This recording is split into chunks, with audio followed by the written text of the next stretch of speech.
Hello, everyone. On behalf of the organization committee, I'm delighted to welcome you to the fourth International Conference of Photography and Education.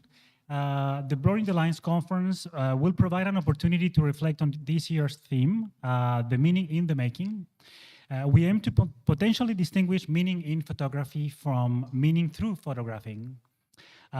Making an image is an entire different experience that requires skill, knowledge, and the experience of knowing what you want from a setup before you even put the viewfinder up to your eye. The art of making images takes a lifespan to understand. A photograph goes beyond what is depicted and points to what is suggested beyond the boundaries of the frame. The meaning delves into our minds to create meaningful work and explore our connection with the viewer.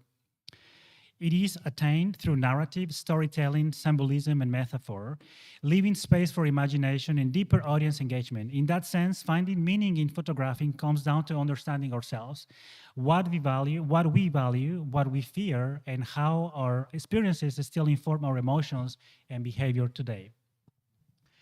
Please allow me just to share some important figures and information about this year's edition.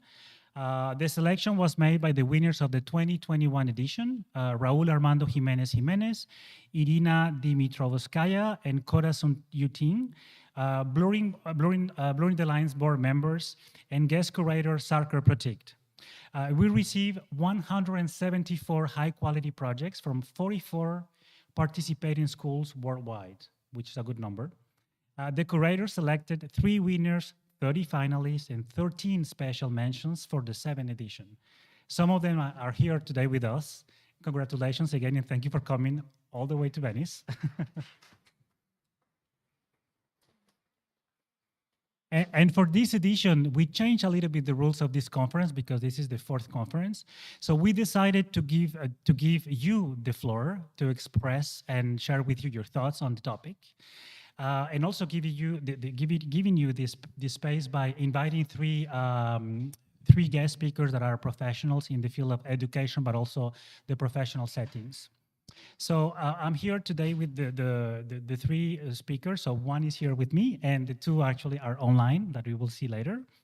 We will kick off this conversation, and we're going to dress up a panorama from an educational and a professional perspective.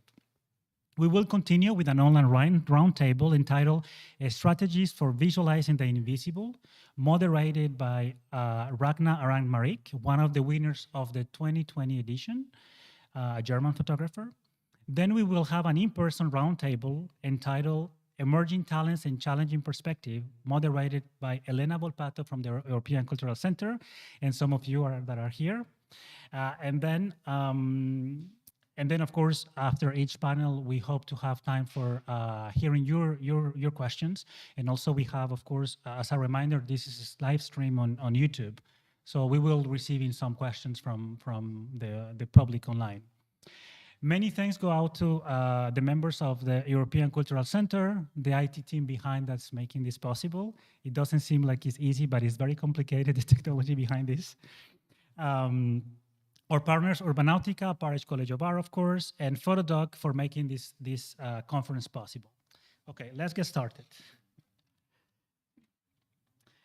I want to introduce the 3 guest speakers. So we have Matilde Biondi Morra di Forte, art historian and art market consultant, Lisanne Van Happen, freelance curator, fundraiser, and photographer, and Baptiste Lignel, who's here, photographer, educator, and publisher as well, right? So I see, yeah, my colleagues are here. So I'm going to introduce them quickly, and then we can, of course, start our conversation. So Matilde Biondi Morra di Forte created her consulting company in 2016 after experiencing in the international art market. She has a multicultural background, having graduated in art history from both Università degli Studi di Firenze in Italy and University of Montreal, Canada, a master's degree in the art market and master's degree in museology from the École du Louvre in France. She caught the sting for auctions after participated in the successful sales of the Impressionist and Modern Art Department of Sotheby's London in 2007.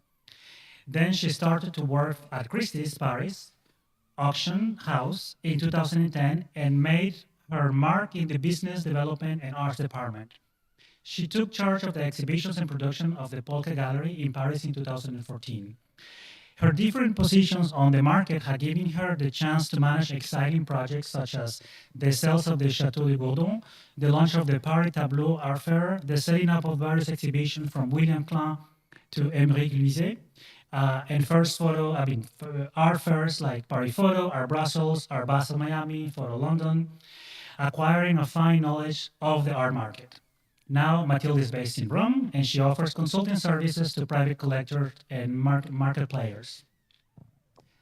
Lisa Van Happen supports upcoming talent with her network. She's a freelance curator, fundraiser, and producer specialized in the field of social documentary, social photography, with a particular interest in social issues. She strives to connect people and create greater collaborations than the sum of its parts. Lisanne has a BA in documentary photographer from St. Just in Breda, the Netherlands, where she's now works as a faculty and coordinator of the photography, film, and digital department. She studied social cultural work at Kuning William College in Den Bosch. I hope that I pronounced it well. Yes, and attended courses in sociology at Utrecht University. Over the past 9 years, she worked on projects for organizations such as Docking Station, Prospector, Critical Mass, and Paris College of Art. Besides her work at St. Just, she currently works as a talent development lead at Photodoc, where she develops programs in which she supports upcoming photographers on a financial, conceptual, and production level. Baptiste Lignel started photography at the age of 14, quite early.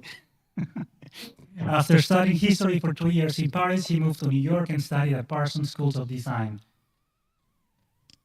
He studied with Ben Fernandez, Arlene Collins, Charles Arbut, that's right, Arbut, yeah, and Vincent Canny. He interned with Manuel photographer Susan Maicelas, who has been a major influence in the evolution of his understanding of photography over the years.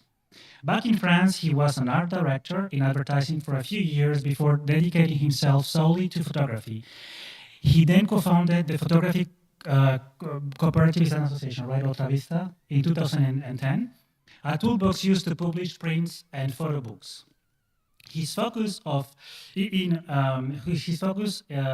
social documentaries with stories that often span a few years, and sometimes they ended up by being books. As a teacher, he notably conceived the program and ran the art department of École Courtrajmé, created by JR on the outskirts of Paris between 2019 and 2021. As a publisher, he co-created the book collection, Photographers' References, each title being an in-depth interview of a well-established photographer. And you live in Rome right now. I just moved to Rome, okay. So it was a short trip for me to come here. Okay. So before we start, just to let you know, so this year's theme started by actually with a quote for Ansel Adams that the quote says, "There is nothing worse than a sharp image of a fuzzy concept." This is actually the first idea that we had when we thought about a year ago, when we thought about this year's theme. And I wanted to start asking you, maybe we can start with you, Baptiste, since you're next to me. Maybe start by, give me your thoughts about that, and then maybe we can move on to Lisanne and Matilde. Okay, well, thank you, everyone, for organizing and having me over, and wish everyone online could be here because the ceiling is just worth the trip.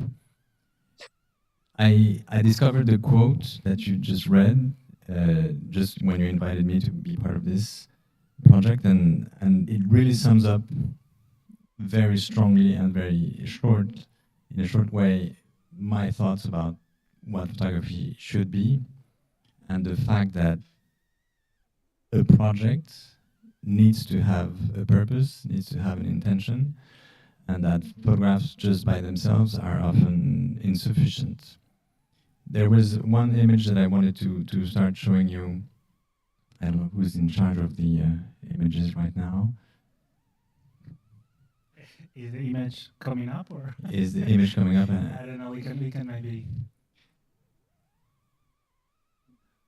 Oh, is it? Steve, can you show them? Oh, it is there. Okay. So it's an image by an artist called Corinne Vionnet. Yes, and from a series called Photo Opportunities, in which she went on Flickr at the time and gathered photographs of the most famous buildings in the world. And then she just overlaid hundreds of pictures leading to one final image, which is here the example of Notre Dame, because of course I have to represent. And what this project is telling us is how amateur photography is not very creative, in the sense that it's going to reproduce images that already exist, and the composition and the content are not really necessarily exciting. It's just about having a proof that you've been there and that you've photographed that thing that is so famous. But it is amateur photography. And of course, in this room, we have former students, we have artists, we have authors. And obviously, the idea is that they will go beyond that, and they have gone beyond that for a long time, I'm sure. And I wanted to show a second image, which I actually just recently discovered, of a photographer called Barbara Probst. And I hope it's coming up at some point. This is the second image, right? Yeah. It is the second image. We're on it. I'm sure we're on it.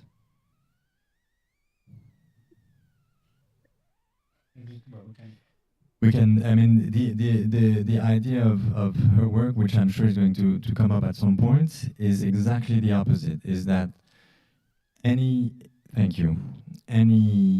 situation, any place, any moment, anything can lead to an infinity of photographic interpretations. So here you have a grid of 12 images, which were all 12 taken at the exact same moment, except from 12 different angles with 12 different croppings and 12 different setups in focal length and color, black and white and everything. So this is, I think, a very clear example of the freedom and the infinity of possibility that photography offers. And faced with those infinity of possibilities, each author, I guess, has challenge, but also a responsibility to find what they want to use photographic medium for. The other thing that this quote sort of made me think of is that there's a very important difference between what a photograph is of and what a photograph is about. And the fact that photography is so intricately linked to reality, that we cannot make a photograph of nothing, we have to make photograph of things, of people, of reality. There's often a confusion, you know. I make pictures of roses and it's about roses. Okay, there's some field of photography where it's the case. If you go online and want to buy a bouquet of roses, it's going to be the same thing. But as we're talking about, you know, artistic creativity, of course, it's different. Here we have pictures of apple. This project is not about apples. So this distinction is to me fundamental, not to confuse the content of the photograph and the intention or the content of the work. Thank you. Lisanne, do you want to react to that quote? Yes, so thank you very much, Baptiste, as well, for sharing your thoughts. Can you hear me now? I think Matilde does. Yes, I do. And you cannot? We see your lips moving, but... Okay, then I will just keep talking until you hear me. So please let me know when you do. No, you still cannot hear me? Yes, perfect. Yes? Okay, perfect. So Matilde could hear me in the meantime, but you could not. So thank you very much, Baptiste, for sharing your thoughts and also the very nice examples that you showed us. And thank you, everyone, ECC in particular, for this invitation and for bringing us all together here, online and physically. Yeah, so what I think is interesting about the quote, there is nothing worse than a sharp image of a fuzzy concept, is that I think what I found very interesting is the sharp image, because it has the uh, it has this feeling of clearness, of that the photograph has everything it needs to say in the photograph itself, and it never does. So I think there is no clarity within photography. And I think that is for me the main interest in this quote. I also, like Baptiste, have a lot of problems with fuzzy concepts. So I think the concept is super important, what you want to tell with your story and what you want to do with your photographs. The purpose that they have is for me is key within photography. That's also why I have this connection with social photography very much, because it uses photography as a tool. It's not the outcome of something, it's the medium to actually generate something new, to create new perspectives, to have a dialogue on something. And I think that is super important. So that's what I wanted to share about this quote. Yeah. Matilde, we can hear you. Yes, so it's difficult to add something after Baptiste and Lisanne, but yes, I think the quote is clearly saying that photography is more than a medium. It's creative art fully expressed through the subject, but the subject could be figurative or conceptual. And obviously, as Baptiste said, the subject is not the content. But I think the first image you showed us was perfect because it was blurry. And that's it. The sharpness of the photography is in his concept. So I'm going maybe back to what Baptiste you say about the intention. And maybe this question is because, of course, you are, the three of you, I mean, you're a maker, educator, specialist. Can you elaborate more about this notion? What is the meaning of an intention? When you photograph, there is this intention of doing something or trying to translate something. And of course, it is essential, but at the same time, it requires flexibility. You know, that intention or what we want sometimes is not what we can do. And we need to adapt the research, what we do in a project to what it will be revealed at the end. And once again, about what you said about the intention, I think is quite important when we think about when we make a photograph. So maybe from your kind of a hat as a photographer, but also educator. Sure. When I was really young, I wanted to be a travel photographer, and I thought it was really cool, and so I wanted to go places, and then I would discover amazing people and things.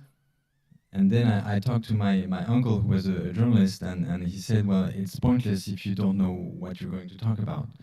And I was, sort of enthusiastic about just go with it, and it's going to be amazing. And it really wasn't. So very soon I understood that you need to know what you're going to talk about and have some notion of what you want to say about that thing. But then, as you mentioned, I completely agree. No matter the amount of research, no matter how precisely you think you know what you want to talk about, you are always going to be surprised along the way. You are always going to be surprised when you are on the field, when you're actually making the photographs. And so you need to have that flexibility to allow you to adjust to the reality of what you are running into. And so I do a lot of research in my work, sometimes months, sometimes for years. And I have a very clear idea of what I'm going after when I walk out the door. But it's very often not what I bring back home after I've made the photographs. So there needs to be an intention in terms of content, in terms of political discourse. What do I want to stand for in terms of ideas? But then it's all ideas that I've come up with sitting at home behind my computer. So the real world is going to challenge those ideas and likely bring me to something more accurate. Can you elaborate a little bit more about research? What type of research? I mean, are we talking about visual research? Is it going to be a field research? Is it going to be more theory research? Everything? Visual research is all day long as soon as I wake up. And anything can feed that, the shape of that bottle, which I think is amazing. No, the type of research I'm talking about is more scholarly, is reading books, seeing films, seeing, going to see specific exhibitions.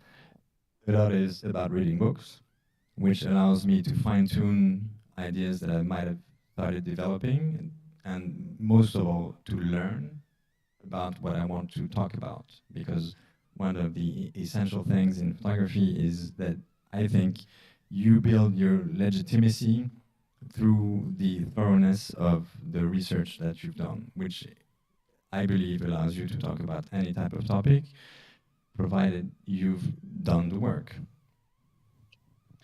Matilde, I think you wanted to say something. Yeah. Yes, for me, totally. Intention comes from research, but the research can be technical or purely aesthetic.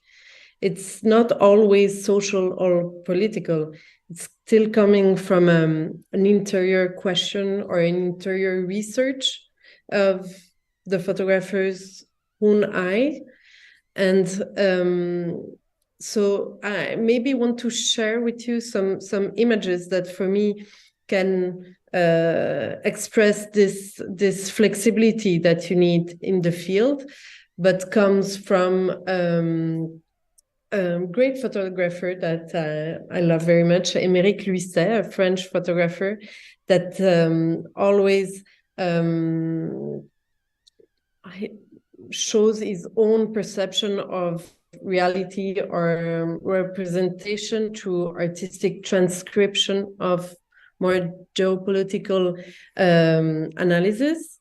And here, just it's one of his projects. I don't know if you see it. It's called L'autre rive, and it's a cyanotype series that come from a research of on the field, but obviously what he tried to do here was completely to have the flexibility of taking the pictures at the moment of a normal reality, because this is following his first series Theater of War in 2011, that was group of Kurdish guerrilla in Iraq. Between 2011 and 2017, he followed them through the migration of a few of the survivors from Syria, Iraq, to Europe. And I think that obviously he had to adapt and just be true to his eye. But that series comes from a lot of field research, geopolitical research, and obviously trust. And I took this series because it also has, through the medium of photography, physical medium of photography, as a significant because we shown it to Paris Photo in a diptych, or each picture was a diptych, because he altered the cyanotype process so it will be still disappearing progressively through sunlight. So you have on one side the picture that is fixed, and to the other side the real process of the photography that ends up with this blue square that represent for a lot of things. For the photographer, represented the blue of the European flag, the blue of Mediterranean Sea, where a lot of his friends died. But my point of view as art market dealer is that was a really great concept, a really great intention. But how do we sell it? How a museum or a private collector would agree or see in a photograph that will disappear. So we ended up with this diptychs. You have in one side the fixed image and the other side the one that is technically unstable and disappear. So it's also for me an example of how the intention tries to adapt not only on what you can find on the field, but to the market. So I don't know. Thank you. Interesting. Just to clarify, so the image that was on my left was the one that keeps, I mean, it's Exactly. the process, and it will exactly. I mean, And it disappear started darker. at the beginning of the exhibition. The two pictures are the same because they're at the same stage of revealing themselves, but one is fixed and the other was chemically modified, so the reveal will continue through all the exhibition, through all times. And as cyanotypes are, as black and white photography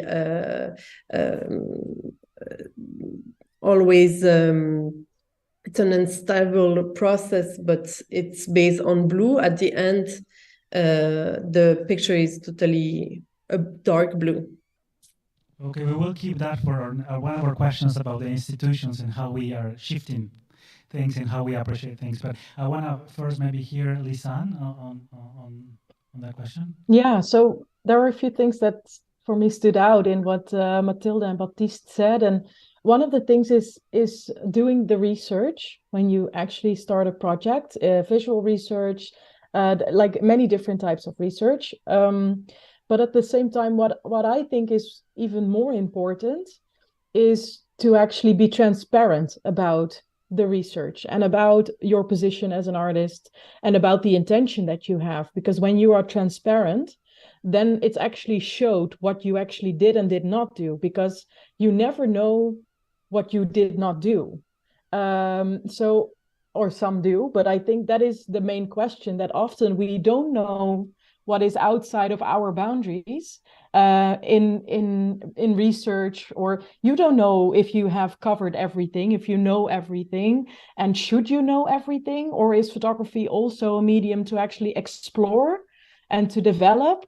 So is it only the outcome of a lot of research, or can it also be like an in-between moment of doing the research and showing that? I think being transparent about it, to me, is more important than actually doing the research itself. So I think that, to me, that is very important. And the same goes for the position of the artist. So if you are transparent about who you are, what your position is in relation to the subject you're photographing, you are an insider or an outsider, or in what way are you connected? I think that is so important to me, and very much connected for me to the intention. So what I actually find interesting about this is often the intention is at the start of a work. Why are you doing it? But the transparency actually comes afterwards.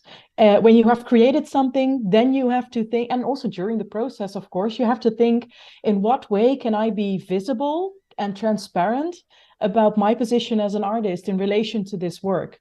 So I think it's interesting that for me, the two, intention and transparency, they cannot be disconnected, but they are also in different phases of a project development, almost. So I think that's just interesting to me.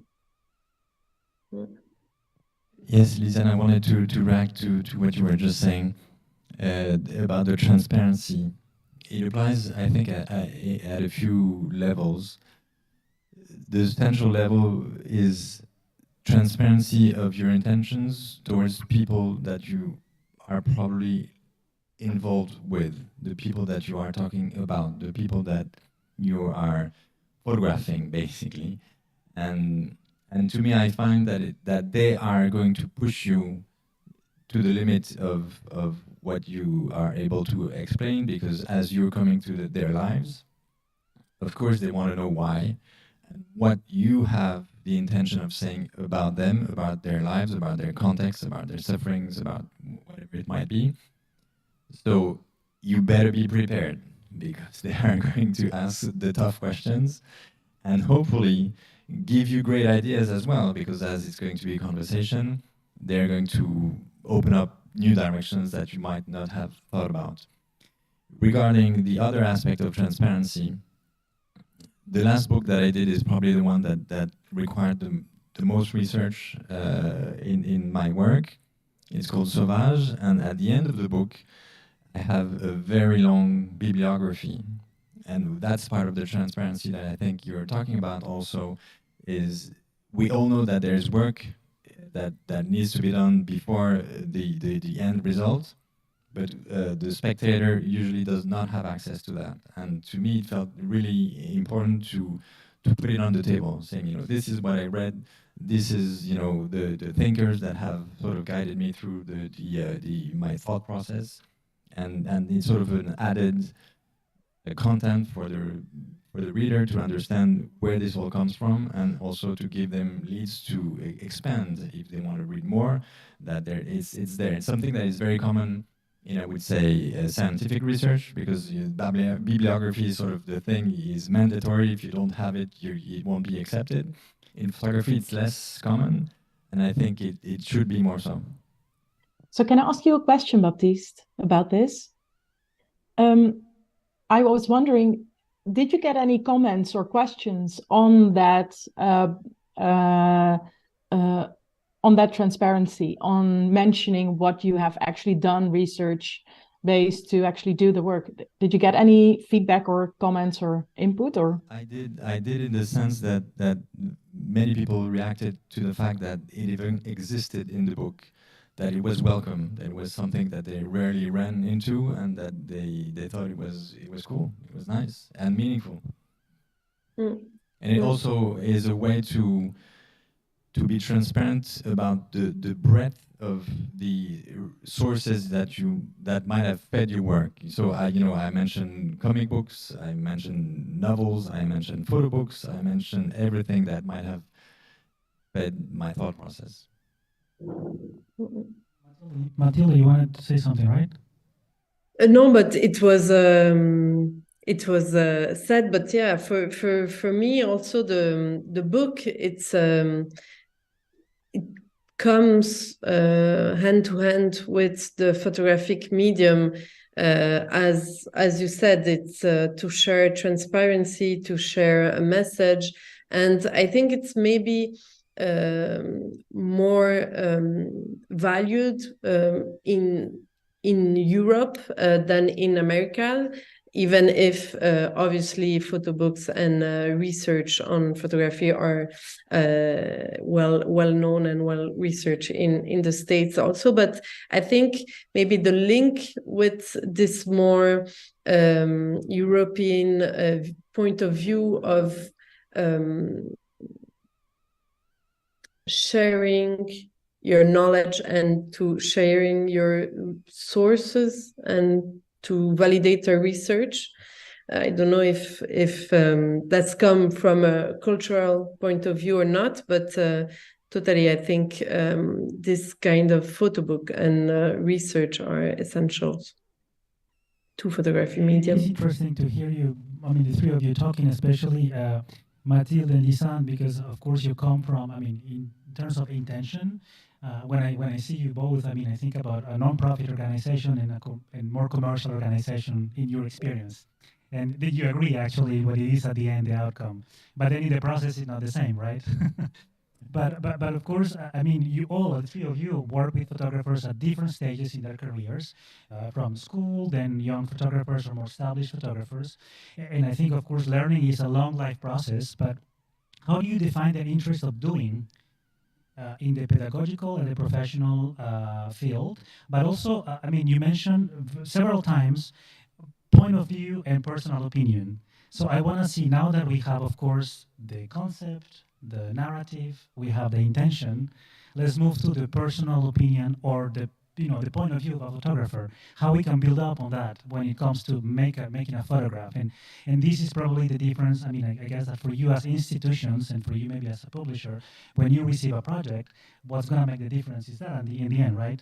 Then you see the intention, but then of course, what is the point of view, original or not, or that personal opinion that, I don't know, we were going back to the example that you showed, Matilde, about this photograph that is kind of disappearing. This is almost political point of view of making a huge statement on the market and how the market should move on, right? Matilde? Yes, totally. Like, do we shape the creative process for the market? In a way, yes, but we always did it through times and through mediums, through ancient paintings and sculpture with the commissions. And still now, when an artist come to me with a project, in my edit, I will always have in mind, do I have clients for this? So maybe I will completely have a different exhibition if it's for a non-profit or a gallery, a museum, that will be maybe to show the entirety of the series, or to show and explain extensively the intention and the research.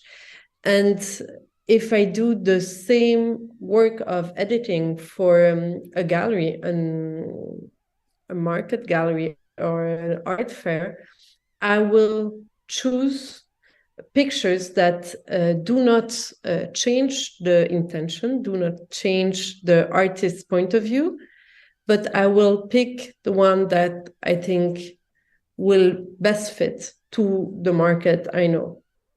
So I think in the doing,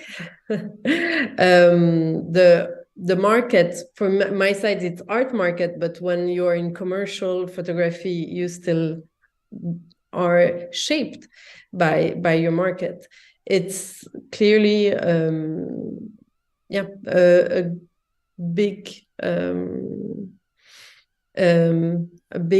point of view or big addition of artistic work.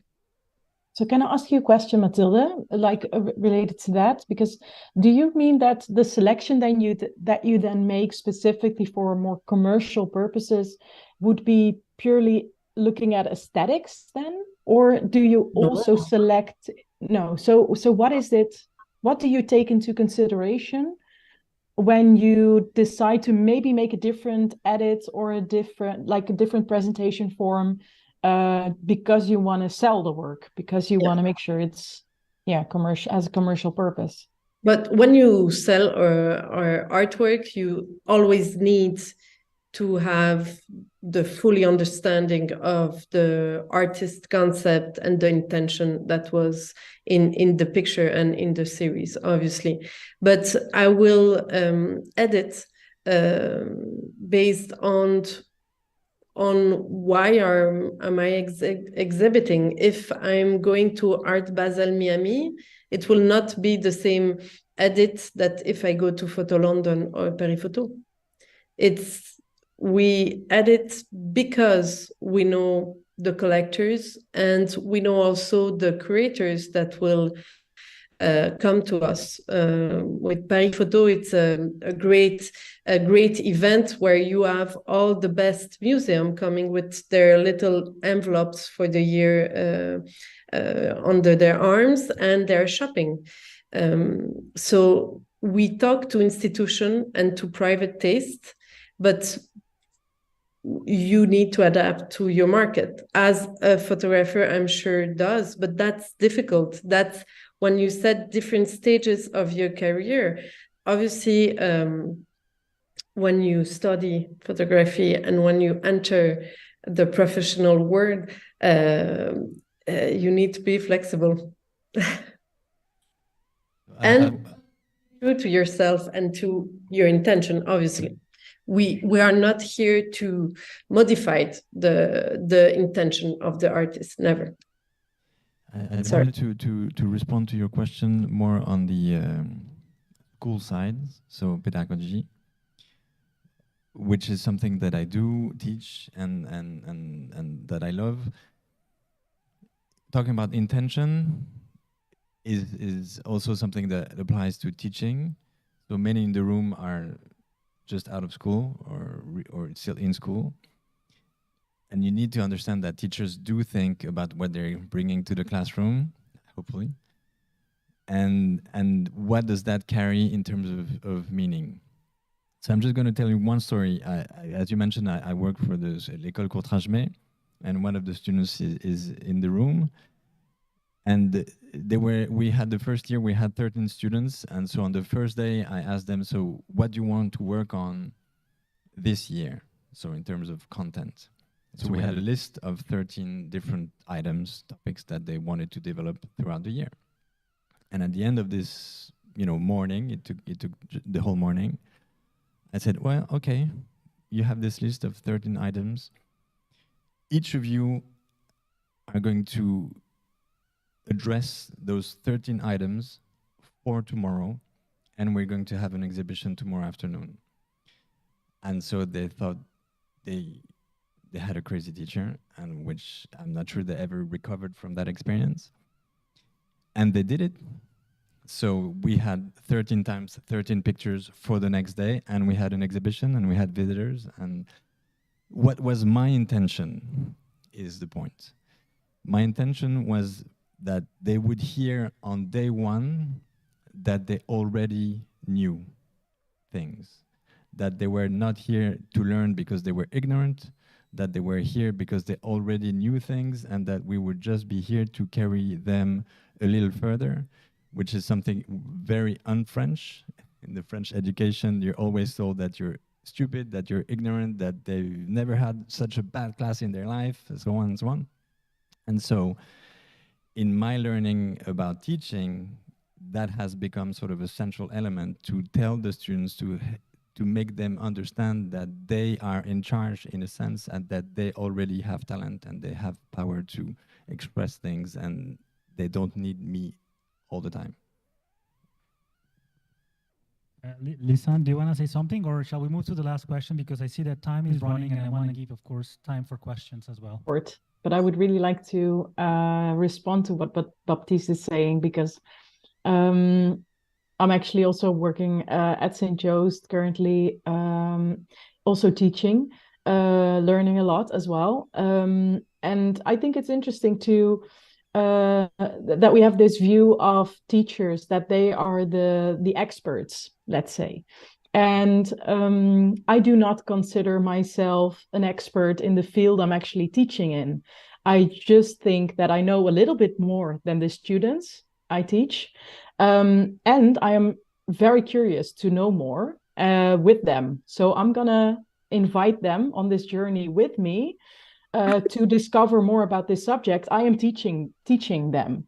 And for me, it is, and again, talking about transparency, to me, it's super important that as a teacher as well in the educational system, I am transparent about what I know and what I do not know, what I could be an expert in and what not, and how they are experts themselves already in certain topics. And often they don't know, they don't consider themselves experts because they're in a system where they are students and should be teaching and don't know everything or anything. So I think having a different system to work with, to make sure that everyone you work with has expertise in them, it is super important. So yeah, thank you for bringing that up, and I'm going to keep it short. So yeah. Thank you. That's very important. Maybe just to wrap it up with one last question, and then we open the floor for questions. I don't know if we have any questions already, but maybe when you know that the floor is open, you will ask some questions. Do we have a microphone in the room as well? No. Okay, perfect. So my last question will be, since you are experts in many fields, and I'm really glad that the three of you are here because it's very diverse and a variety of knowledge and expertise is here, and we hear that. So have you identified some institutions' limits and duties regarding the freedom exactly of that in the creative process when you work with photographers, image makers? And how do institutions respond or adapt their strategies and opportunities to this? Because we touch a little bit on different aspects, but I would maybe just to as kind of a conclusion to before we receive some questions. I don't know if you want to share some of that. I would love to share something about that, coming from a nonprofit institution, working with photographers a lot. So, what is currently very difficult is that prices are like getting higher and higher. Like all prices, we all know it, we all experience it. Groceries are more expensive, gas is more expensive, everything is more expensive. So what is happening is that funds and the funds that actually support us as an institution expect for us to do the same things with the same money we would get 2-3 years ago. And that money is not worth the same thing now in this society. So that makes it super difficult to actually do the same things they expect from us. So we can actually do less with the money that they gave us, basically. But that is something that is very difficult to comprehend. So people find it very difficult if you say, we are actually going to do less than promised because things are more expensive.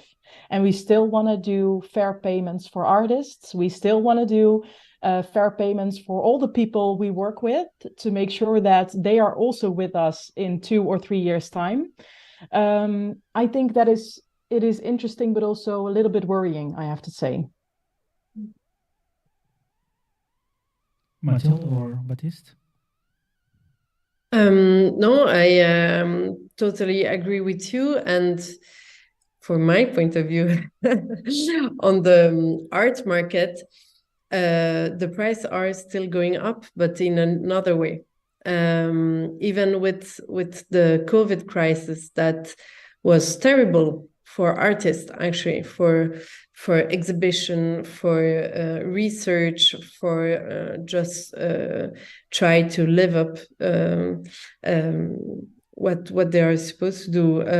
It was really difficult in the reality for artists, but in the art market, that it's always seen as a safe haven. Since 2020, photography is still increasing in prices, in lots sold.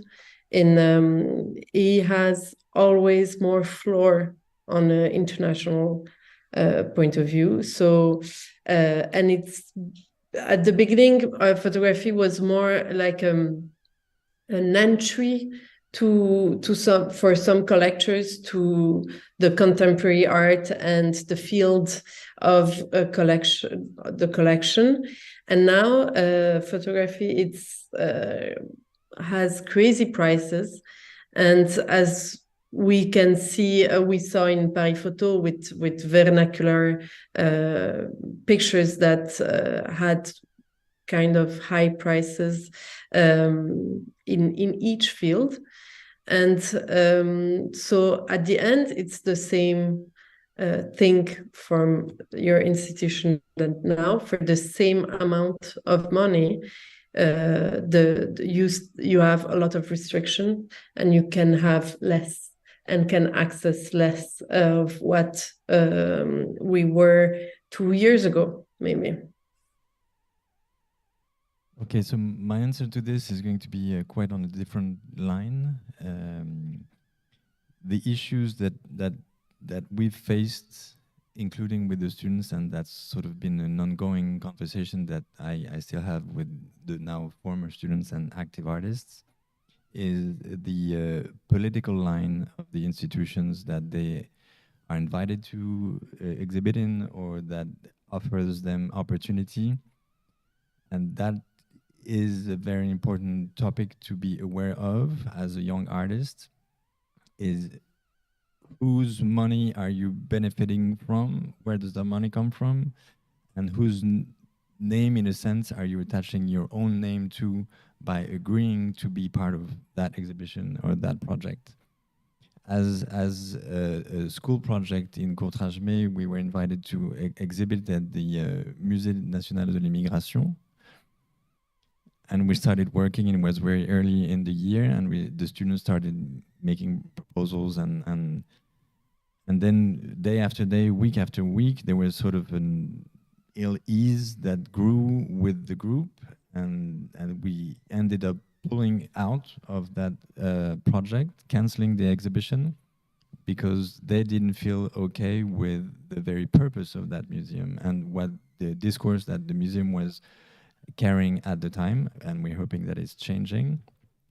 And they decided that it was better not to have an exhibition in a national French museum than being attached to something that they thought was not really in par with their ideas. And time again, I'm asked by those young artists what I think about that institution or that institution, and is it okay to apply to that grant opening, or would I do it, and so on and so forth. So the fact that there is a ton of money, as Matilde was mentioning, in the art world is a fact. Where does the money come from is an important question.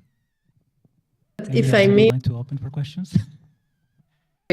but I totally agree.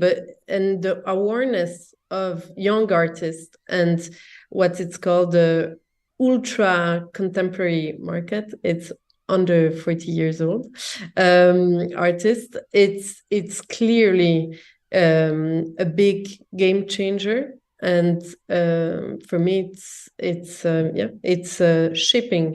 shaping the photographic field now. Absolutely. I also would like to add to that very briefly, Klaus.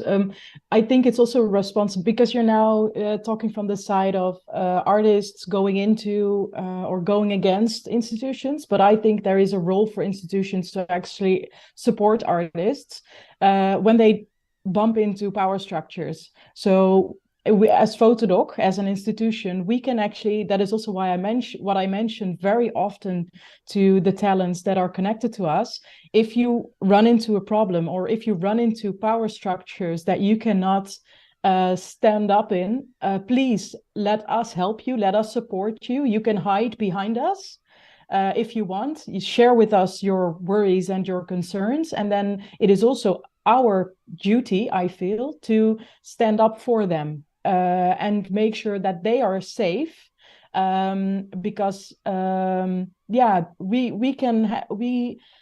we have less to lose than them. We have less to lose than an individual upcoming artist, basically. So I think it's super important that we take our responsibility as institutions, as organizations in general, to make sure that we support those who are vulnerable, and those are always the individual artists. Thank you. Thank you very much for that.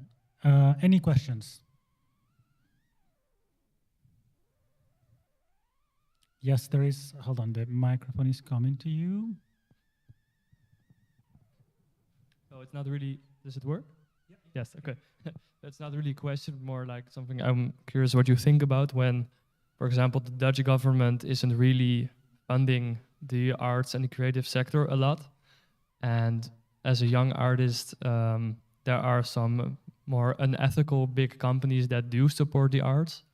Like, what should you do? Make the ethical choice of just don't do the exhibition, or wait to the moment that the government starts caring more about the cultural sector? I didn't hear which government you were talking about. The Dutch government. It could be any government. It could be any government. I was just roasting the Dutch government a bit. Well, it's funny because when I just moved to Rome, and I had an appointment with a photographer who's been around for a long time, and so the first question obviously he asked me was, why did you move to Rome? Okay, but then the second question was, did you keep your French citizenship? I said, yeah, why? I said, well, don't ever give that up, because that gives you access to all the French grants and cultural things that happen, and they're supportive. And he said, in Italy, there's nothing. However, the question that you're asking is, again, a question that I often talk about with former students, is even that public money, is it something that we should be relying on? Or should we find other ways to fund our own projects? And even if it's public money, is it clean? Is it, you know, ethical? Is it so on? So obviously the private sector that we're referring to, who has the money to spend and has the money to spend on cultural projects and to fund students, you're always sort of skeptical of why they're doing it and what they gain from helping you, basically. The state, it's a bit more complicated, but it doesn't mean that the question is irrelevant. And I think, again, that you should always pay attention to where the money is coming from, and ideally sustain yourself through art. But then that brings you to the interaction with a potential buyer of any of your artworks, and where do we draw the limit? You know, are you going to ask for who they voted for at the last election to that client who's coming to your show and wants to buy a print? I don't know, but should we? And if we don't, you know, how do you make that? How do you draw that line? It's very tough. But what's important is to always keep that question in mind. And I don't have the answer for you. Thank you. There's another question. Or maybe Lisanne or Matilde, if you have anything to share from your government. Any tips? Well, I agree on the fact that government money should not be excluded from this reflection. And obviously you had big compromising company that funds art, but not only, fortunately for artists, not only you have, if you still in the commercial industry, you have like, for example, in France, all the champagne company are awarding young artists. You can choose your field, but yes, it's a question for a lifetime. No more questions? So maybe since we have 3 minutes left, I'm going to ask you, the three of you, as you know, Blurring the Lines was created with this ambition of supporting young talents. So maybe if you could briefly, you have 1 minute each, to share your tips on how they should go with their careers now, because, you know, we've been, this is the 7th edition now, so I think it is important that we see over the years that we have some established photographers that are working very well. And we hope that the most, you know, young photographers that graduated last year or this year, we wish them the same. So, in your perspective, what are the real tips that they should be thinking about, and maybe the tips you never had when you graduated? Okay. No, it's going to be super quick. There's one thing that an older photographer told me when I started working in the field. So it was, you know, after I graduated. And it's very easy to understand. And he says, the key to stay is to stay. So basically, you have to find a way to remain in the field. You have to find a way to keep producing. You have to find a way to keep making photographs in order for you to be a photographer. You know, it's that simple. It's not give up and not, you know, give it up and just, there are of course many different ways to do that, but to keep making projects, whether they be paid or unpaid, your own and whatever, but you still to be around in order to stay around, basically. To add to that, to say to them, see failure as growth. So when you don't get an application, when you get a rejection, when people don't respond to your emails or to your phone calls, see it as a moment of growth. How can I do better next time? What can I do to reach out to this person? Maybe we can visit like in real life. Let's go to this opening to maybe catch this person. See it as a moment, like a learning moment. And there is no failure in trying to develop yourself as an upcoming artist. Yes, So, keeping. No, go please, Baptiste. yeah, just to add to what Lisanne said, there's a lot of disappointments along the way, a lot of rejection. See it as something to learn from after you've had a drink, okay? But as you said, keep trying and put yourself out there. Absolutely. And it's not because a gallery, for example, refuses you once that they will not accept your project 1 year or 2 years after it. So keep pushing. Maybe the only really practical thing I would say from my point of view is, as I receive many portfolio a day, please aim, like look at who you are sending your pictures. Is it the best person? Is she in my field? Because you don't know how many sculpture and ceramic portfolio I receive. And yeah, aim your target and always talk directly to them, like modify your emails, explain your intention and aim the person. Thank you very much to the three of you. And now we're going to move into, well, we're going to launch the catalog, the 2022 edition. You want to say a final word? Is it working yet? It's not working. It is working. Just the last thing I wanted to say is congratulations to all the former students who are part of the catalog, who made it, and that's just the first step. And I'm seeing them, you know, in the audience, and it's amazing. And that's the first step. You're already there. Just keep doing it. Thank you.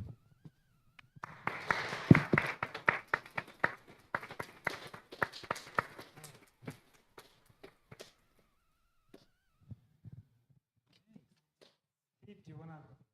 We're gonna swap places. We can go to the audience.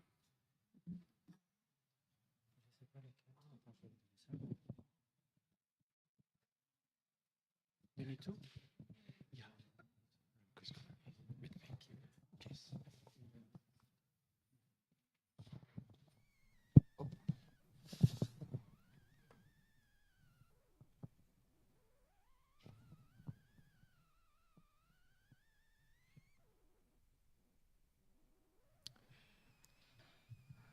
Okay, can we start? Okay, good afternoon. I'm Steve Bisson. I'm one of the people organizing this program, Blurring the Lines. I'm very happy to be here with all recent graduate students, but also it's very good to be here at one of our main partners of this program, which is the European Cultural Center. And actually, my role in this conference is to present quickly the new edition of our catalog. Every year, the Blurring the Lines program select through a wide network of schools from different countries of the world, from Indonesia to Colombia to Italy to the Netherlands, like your school, a series of works, graduation works basically, and then there is like a process of jury that goes, you know, you can imagine how many works we keep receiving every year more, because this network is growing every year. We have new schools. And so we go through this process that takes a lot of time for us and our jury, which is made of different curators from all over the world. And then a selection of these works end up in this catalog. And a few others actually receive also special mention. So if they do not make it into the catalog, they still make it into the program. And Blurring the Lines during the year has a lot of activities. The conference is part of one of the activities we run with the program. But we also have, with our friends we just heard, Lisanne Verhappen from Photodoc, they also run a talent program. So we have several activities. We have talks, online talks. We have possibilities we give to graduates to pitch their work to the industry, to a wider network of people. So with me, now for this short presentation, I have one of the talent of 2022, Remco de Vries. I would like you, Remco, just to briefly introduce you, who you are, and when you graduate, and share your. Yeah. Well, thank you. It's great to be here. First of all, I'm a recent graduate of the a University of Arts in Utrecht, the Netherlands, and I'm happy to be included in this wonderful book with my project, The Heavy Loads of Our World, which is about the massive container ships and containerization of the world, which is currently happening and which took by storm, especially during the COVID pandemic, and which I think is a rising problem that we were never really aware of until recently and needed to be brought out more. So that is actually why I made the project. And I think it found its place in this book, among other great works, because it's really important to share to the world how vulnerable we are to certain objects and certain structures. Thank you, Remco. I'm now just going through some of the pages of this catalog you're seeing. What is interesting, will just Remco say that one of the things that the jury of the call pay attention to is actually the topic. Every year, this is the topic. This year is meaning in the making. We were very much interested in understanding what comes before the result, the visual results, all the process that inform actually the photography and the final result. So actually, your work speaks about very environmental issues that is very, of course, today more than ever probably very much concerned of. But we are looking now, for example, of a problem which is also environmental in Indonesia about wildfires. So actually the catalog is also a chance to browse through issues that affect our societies today, and since this is an international call, it's also a way to observe different societies, different topics, and especially how these young emerging and future talents and visual makers are looking at the world, and how they are translated into their own images, their life, their personalities, what they feel about the world. One thing I haven't mentioned, that every year the program has a guest curator. Our curator for this edition was Sarker Pratik, who is a visual maker, teacher, and educator from Bangladesh. And another thing that characterized this catalog is also the possibility, which is one of the things that this program works for, is the understanding of where the visual medium is leading to. The good thing of working with you, young talents, Remco, is the fact that you have a fresh eyes on the world, and you're actually trying to have an impact through the medium on the world. And here we come to your work.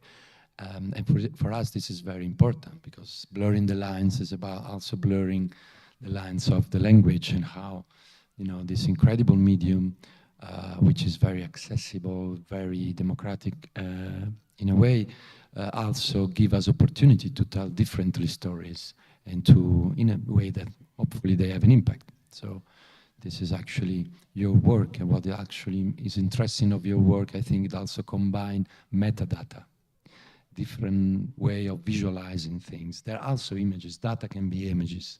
And maybe you can say something about this. Yeah, well,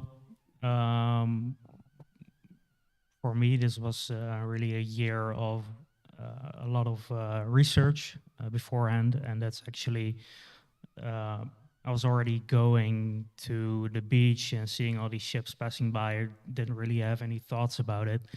And then I started researching them a little bit closer. And then I learned a whole lot about it. And for me, it was really important to gather all the information and show it together, show it all together. So not just only the photographs, but especially the metadata with that, because that actually tells, I think, the story even better than the photographs themselves, or actually combining the two makes the image stronger, in my opinion.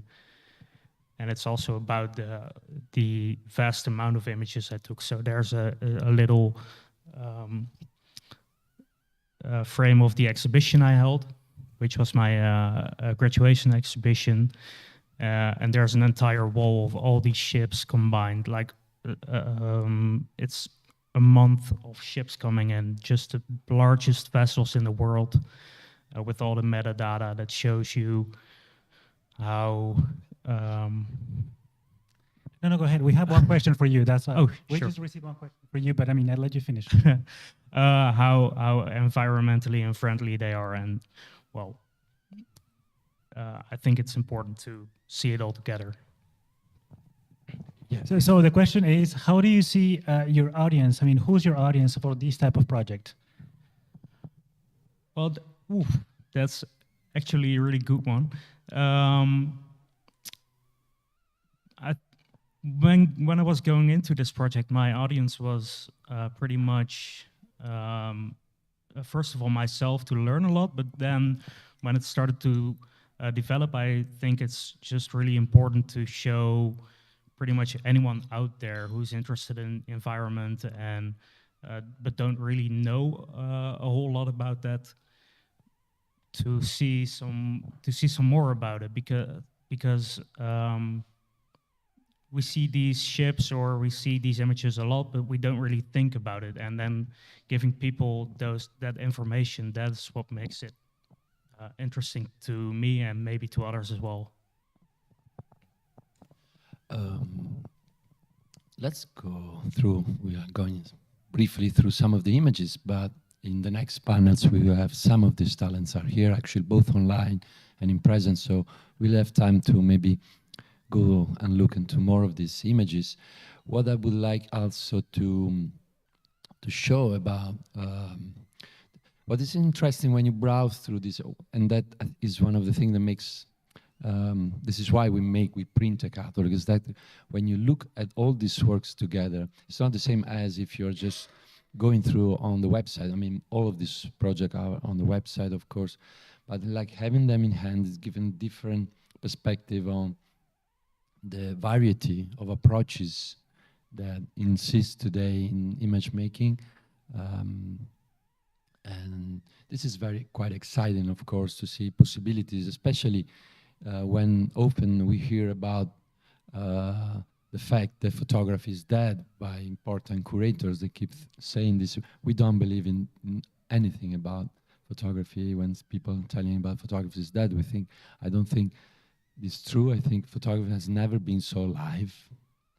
And this program, I think it proves, and through your own works, it proves up actually there is a lot of opportunities. Actually, how you make things is make the difference, of course. And I just want to go a little bit on the end of the catalog, because I know we just have a few minutes left. What also is interesting is how this network is growing. It's beautiful to see every year different schools reaching out to us, willing to be part of the program, willing to share their best work, their best graduation works. I have to tell something, it's becoming very tough to select the work, because the number of good graduation works, every school send their best, of course, so it's becoming more and more difficult to do a selection, and often we have to keep some work out of the of the selection. but somehow we also, one of the criteria that we will pay a lot of attention to is the diversity of also countries, geography that are represented by the program.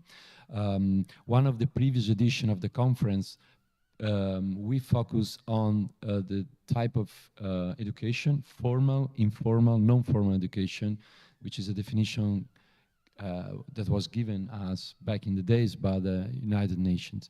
What is interesting about this program that started up with traditional academies, institutional universities, but now we are more and more open to informal educational institution. And that's why we work with Sarkar Protik from Bangladesh, because we are trying to get curators from regions that are not very much represented. Right, so somehow we're trying to de-Westernize the program in a way to give a chance to countries that has no visibility, that has no gigantic institution, and give a chance to these informal, sometimes small workshop, then doing a great job out there, giving a chance for them to be present in the program. So this is also part of our vision. But of course, this means that sometimes we have, especially with you, the Dutch guys, it's always very difficult. Your works are always outstanding. So it's always making our life very difficult. But I think this is very important. This program has to look at those countries that has less possibilities. I will quickly go just to the last page. For instance, this is a photographer from Indonesia that has done an environmental investigation in Bangladesh, actually, sorry, not in Indonesia. It's also good to see how certain topics are hopefully recurring around the world. I think there's an increase of environmental awareness around the young generation, hopefully.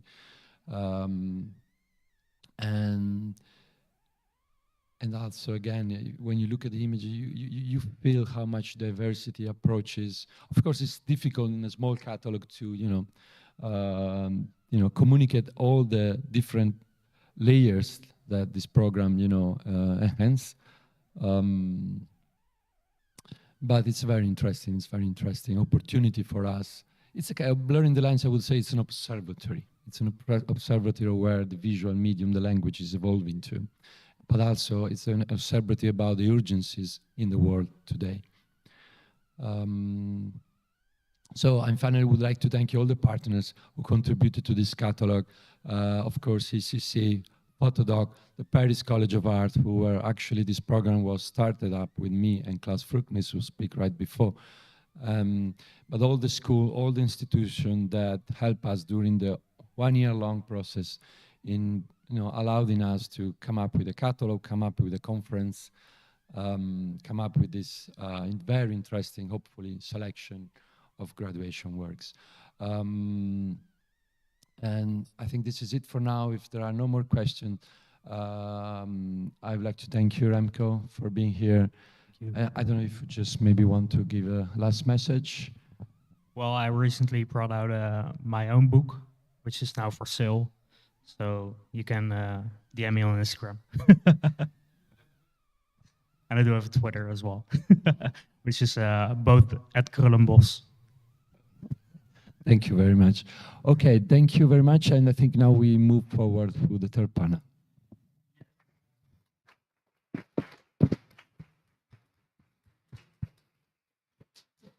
Yes, but we're going to welcome the online roundtable. I mean, they're all online. Welcome, Ragna and the photographers that are here. So this roundtable is entitled Strategies for Visualizing the Invisible. Ragna and all of you, the floor is yours now.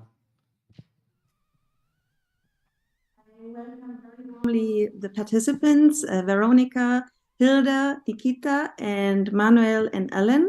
So I'm very glad to see you now. And yeah, we would like to talk about strategies for visualizing the invisible.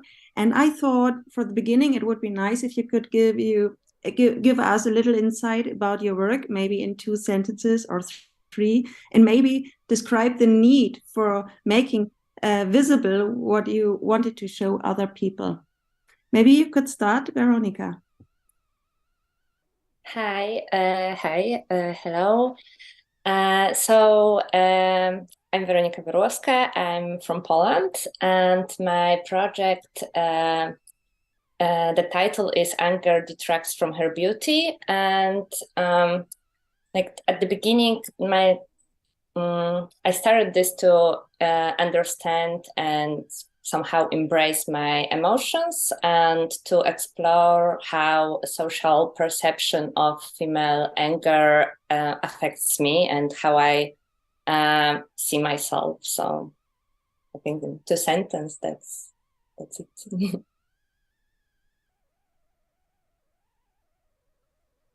Yeah, thank you very much. I thought it would be nice if you could talk a little bit to each other as well, so that I'm, of course, the moderator, but I really like to have a conversation of all of us. So maybe you could continue, Manuel, if you like to. Yeah, of course. Hi, everyone. I'm Manuel Beltrán. I'm from Colombia. And my project, the title is Imágenes de la Basura. It's kind of trash images or kind of that. And what I did is with my family, we have a recycling company, and there are a lot of things that finished there, and of many things that we can find there. I could recover photographies of people that have passed away. And what I did is I put these images, these analog photographs, with the spaces of the recycling company, those chaotic places of everything ends as it is. And it's kind of a very interesting reflection about memory and oblivion. So yes, that is, I guess that my work reflects about how memory is flexible and moldable. Yeah, I guess that's it. Hi, my name is Alan. I'm from India and I came to Paris for my master's in photography. And the title of my project is Unfair. The why I chose to do this project was this is a very common subject in our country where I come from. Colorism, shadism is a common thing which we are dealing day to day till now.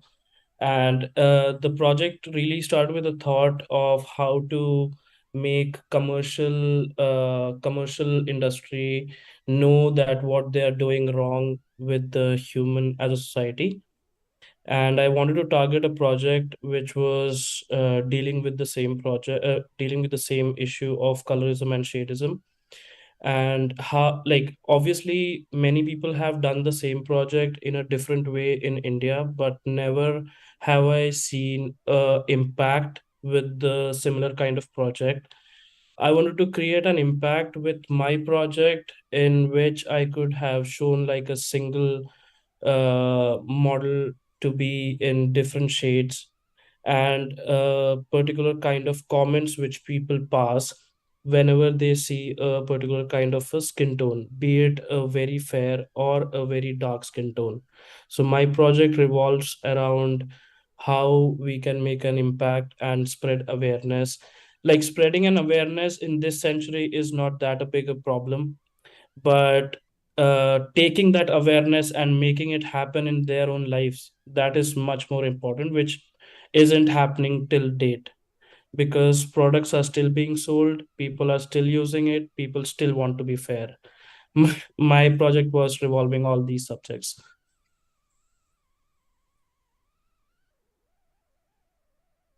Yeah, thank you so much. Is it Hilda or Nikita? What kind? You can call me Nikita. Okay.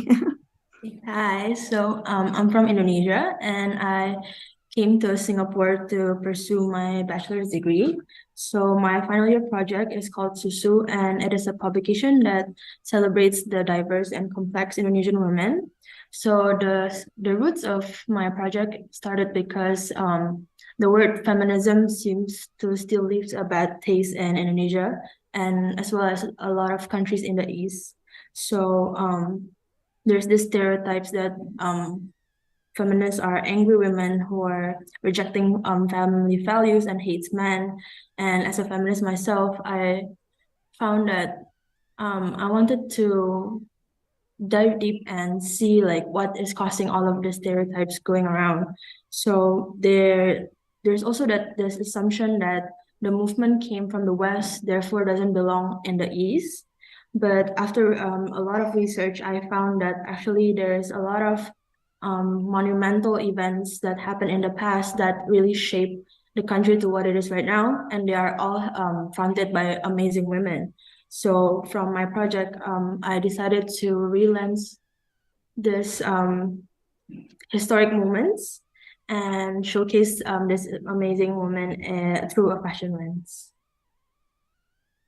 Yeah, thank you so much. So would you like to describe the specific difficulties, problems you'd encounter during making your pictures, maybe? I mean, if you like to continue, Nikita, would be great. Sure.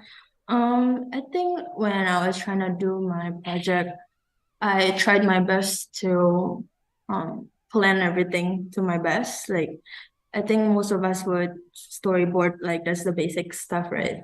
But then there's always gonna be like stuffs that are out of our control, like weather or even random strangers that wanna come into your frame and such.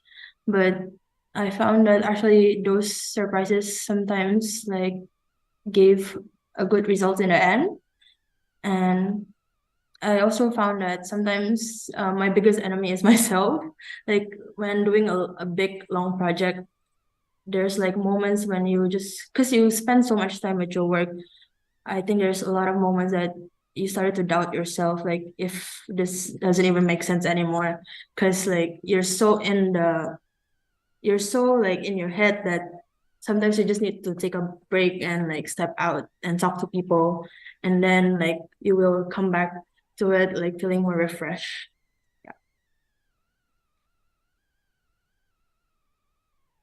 Yeah, you can continue, Manuel. You just nodded, so I thought maybe you could contribute something to this topic as well. Because, for instance, you worked with pictures of other people, and how did you deal with this problem that you are not the owner of the pictures yourself? So maybe you can describe the situation as well. Well, I have too many problems.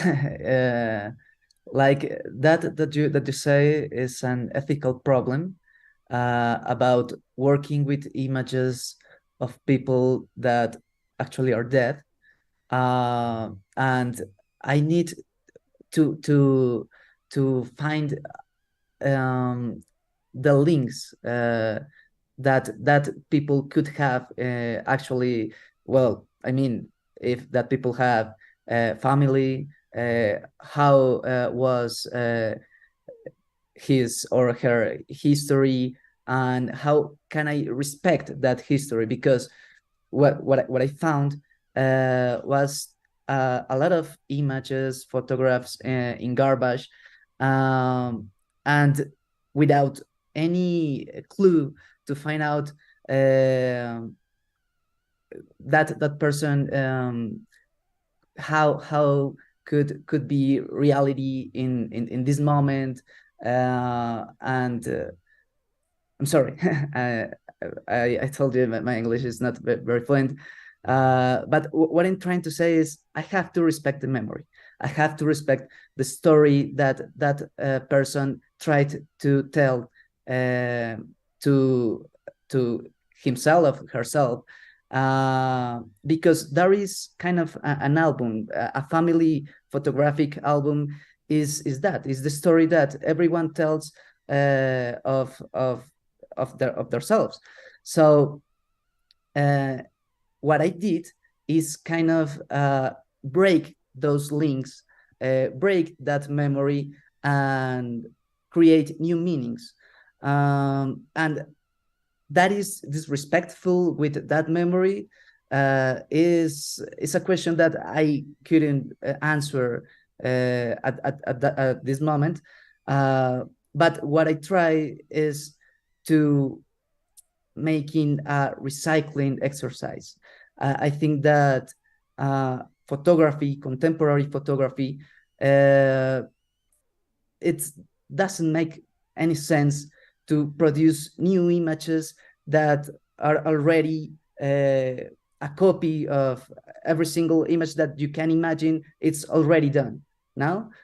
So what I think that in my work, what I want to do is not to create new image. No, I want to recycling. I want to mix pictures that already exist and to create new meanings with that. I guess that's it. Yeah, what about you, Weronika or Ellen? Do you like to add something now? I just Yeah, I can add. The difficulties which I was facing when I started this project was I do a particular kind of research, and then after that research, I find that there is so much going on in the social media also with the same thing. Then when I go and dig up the social media as a research, then I find out that there are many more articles behind this. There are many more actors, influencers who have been doing same kind of research and working towards the same kind of project. Like uh, the research which I was doing on Instagram was there were these bunch of IT people from who were working from India, and they were making filters to make your skin more and more white. So that was a part of research. Then I had no starting point of how to start this project and where. I had a lot of things which I have read, which I have seen online, and at a point it became like then I had to jot it down to this point where I could make this project very simple and which can communicate with my audience very widely. I didn't want to confuse them with social media. I didn't want to confuse them with giving just informations. I wanted to prove a point there that this project is regarding this color system which we are following, in which we have already tagged the most fair skin tone to be the best skin tone in the world, which is not true. And I have also when I started this project, I had this newspaper articles where which still runs in our country. Those are matrimonial advertisements which is published in national daily papers, in which the brides the grooms wanted, in that had this requirement of very fair or fair brides needed, which had like articles which conveyed the same message. So I wanted that to be part of my project. Then I also combined a bunch of videos which were this brand called Fair and Lovely, which is a fairness cream brand, which is very famous in India. uh 25 years they ran their business very peacefully, when suddenly some groups in our country started protesting about this brand and wanted to have this color thing going on, which should be like as less as possible, because no one will believe us but just by doing one or two projects. This is a very this is a very deep rooted problem in our country. So I was getting this thing of how to start this project, how to visualize this project. That's when I came across this brand called Urban Company, which started putting names for each color. Like for the fairest skin, they called it as porcelain. The darkest skin, they called it as espresso, which is not at all a research based thing which they have done. They have just done that particular article just to just to boost up their engagement on social media, which is not right at all. I targeted the similar color palette and started working on my visuals.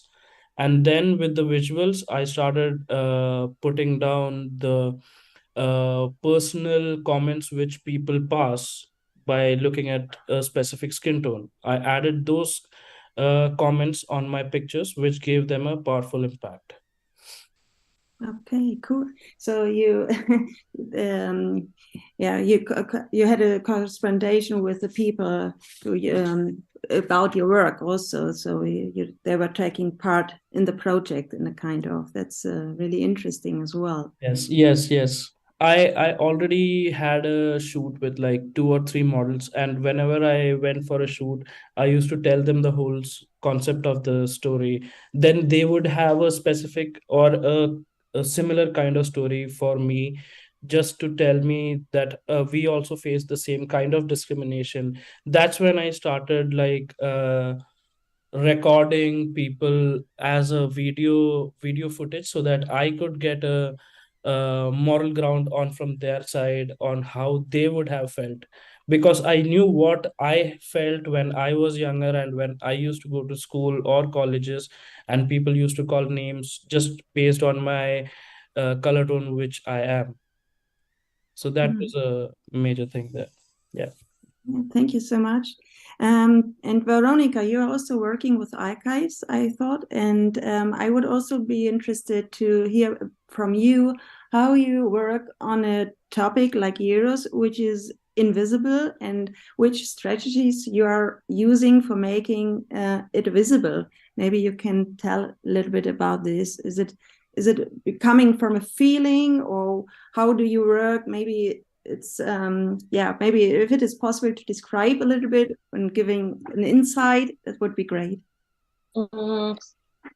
Yes, I think like important important insight with this project for me is that I started it as my diploma project at the University of Art in Poland.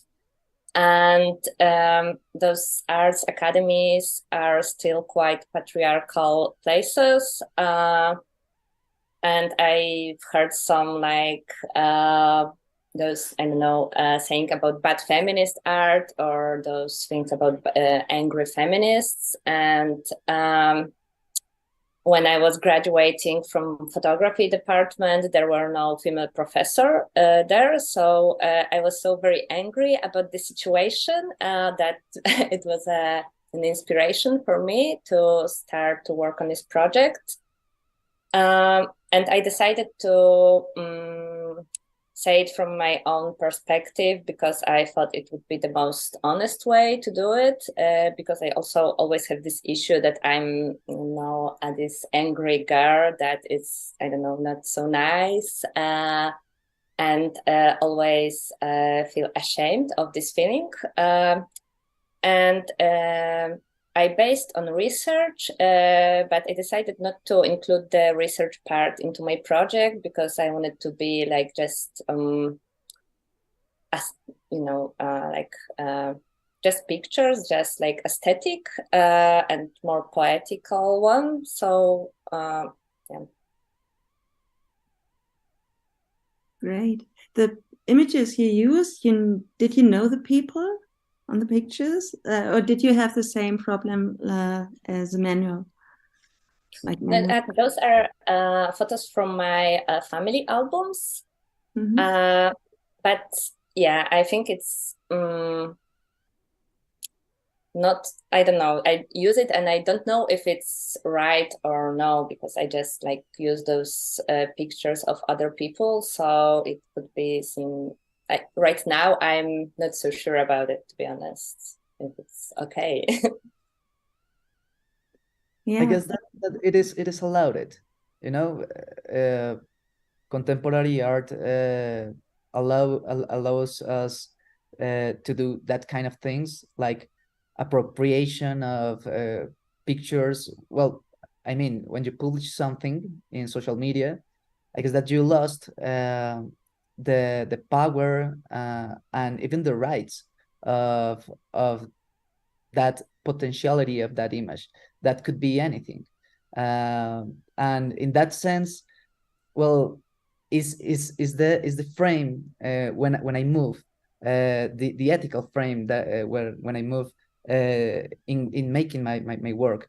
So I don't know, Weronika, but I guess that you have the same issues, the same questions about what is allowed. I guess that it is allowed, but I have always the question of this is ethical or not, right? Yeah. I think there are a lot of questions arising because whether we are using images of other people, it's one point, but also if we are taking pictures of others, and as you already mentioned, Ellen, as well, maybe we can also include people who we are photographing in our work. So there's maybe a turn more and more to collaborative work, I think, nowadays, because people are a little bit more aware of what they are doing and how they would deal with other issues. I mean, in most cases, I think that you started your work from a personal approach, a personal, not problem, but you called about anger, Weronika.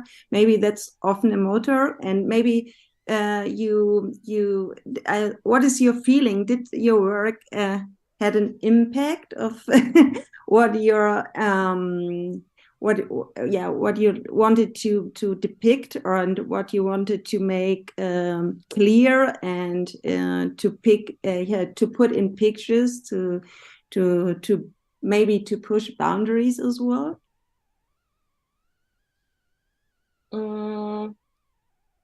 I think I just wanted to ask this question about if it's allowed to express anger, and how much like those social perspective affects us and our like personal emotions, and also a lot of this, like cultural things from Medusa to resting beach face, and it's like it's not about an emotion and a feeling anymore, more about like the culture which like affects us. So and in this way, it's like for me, it helps me to like deal with my anger when I see how much it's like not only like my fault. It's not my fault. It's just like expectations and. Yeah, thank you. And Nikita, from your publication, how maybe you can tell us about the reactions, and if you think that it changed maybe a little bit the view of the female persons, or so-called female persons. So maybe you have any experience you can share with us? Actually, when I published the publication online, like almost the majority of the reactions are positive, but then there was also a few that was negative, mostly concerning about the fact that my models were plus size, and they thought that she was not appropriate for the picture just because of the size of her body. And actually like my entire team kind of took like this online war defending my model, just because we thought that the person is a troll, like just to comment and upset us. But we felt that we had to stand up for our model, because actually, why would her the size of her body affect this image? Or like, even because they were saying like it's not part of, because she was wearing a traditional Javanese costume, a traditional Indonesian costume, and as a plus size person, they thought that she does not fit the image of a conventional Javanese woman. But actually, that was the whole point of my image anyway, because who to say what is a traditional, like what is the acceptable Indonesian woman in the first place? So I think that even though the reaction was negative, that was exactly what I wanted to provoke from this project. So I think that's a success. Yeah, so you all were talking about invisible topics and the importance to make invisible things visible, but maybe we could also ask the question in how far it is possible to visualize the invisible. What do you think? Who, me? Yeah, maybe you. Well, about the invisible issue of photography, I have a personal reflection about that. I guess that image, the images, the photographs doesn't exist in reality. The image exists in our mind. So what we do as spectators or consumers of images is that we project the image that we have in our mind, in our mental structure, and we can translate those codes, those languages, the visual languages into our own language, and in that sense, the image becomes something to us. So I guess that an image is nothing in itself. An image is something to be seen, and that is why the invisible is the main characteristics of any photograph. So in my work, I did that. I understand that an image is something that have a potential of being anything you want, and not only a personal view but a collective view. I guess that the meaning is something that is created by the addition of too many voices and ways of seeing the world, and actually is that how everything works. So I guess that the question now is how these images could help us to configure our own way of seeing the world. So if an image is kind of a recipient, an empty glass, how we can fill this with meaning, and who can say which meanings are valid, which meanings are acceptable. I guess that it's a reflection more about the very essence of making images, but I don't know. I want to hear, what do you think about this? Yeah, what do you think about it? Ellen, do you have any opinion? You will have, but maybe you can share with us. Yeah, like for me, it was like from the place where I come from, these all things are consumed as entertainment. So even if like when I did this project, someone asked me that will you be able to do the same project in India?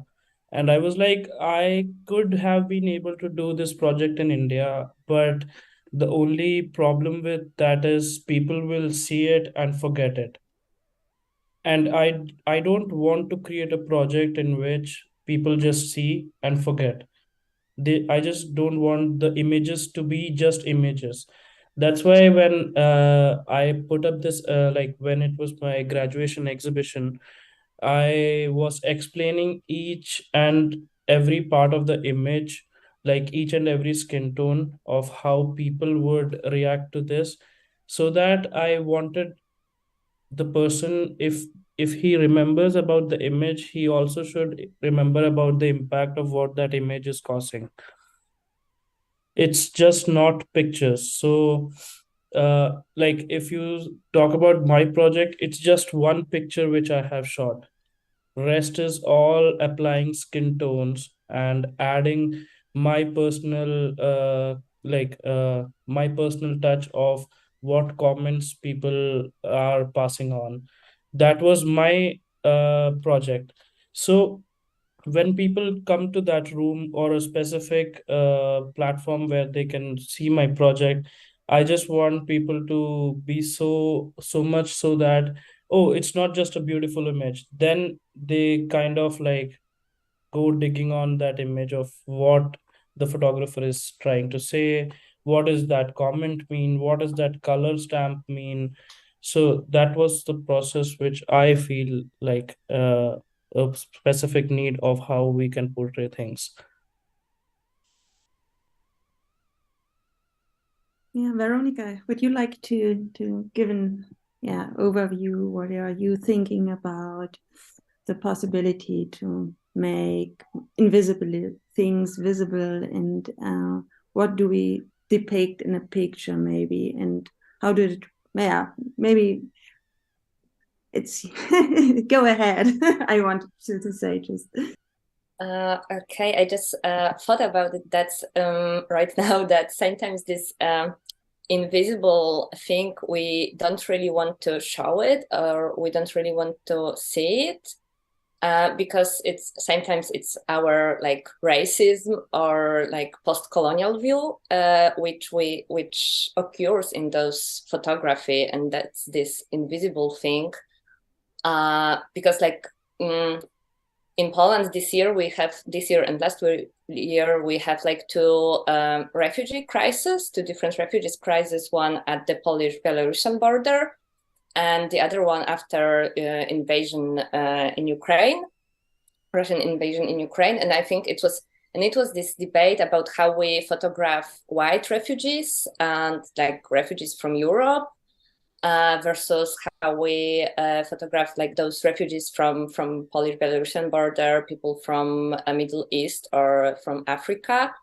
And also about those pictures that didn't exist because no one cares to do it. So I think like it's like this invisible, it's also between like before we make a pictures, it's about our decision, what we want to show, and how if we ask for example people for permission, like if we can make this photo. So yeah, I think this it's in this context.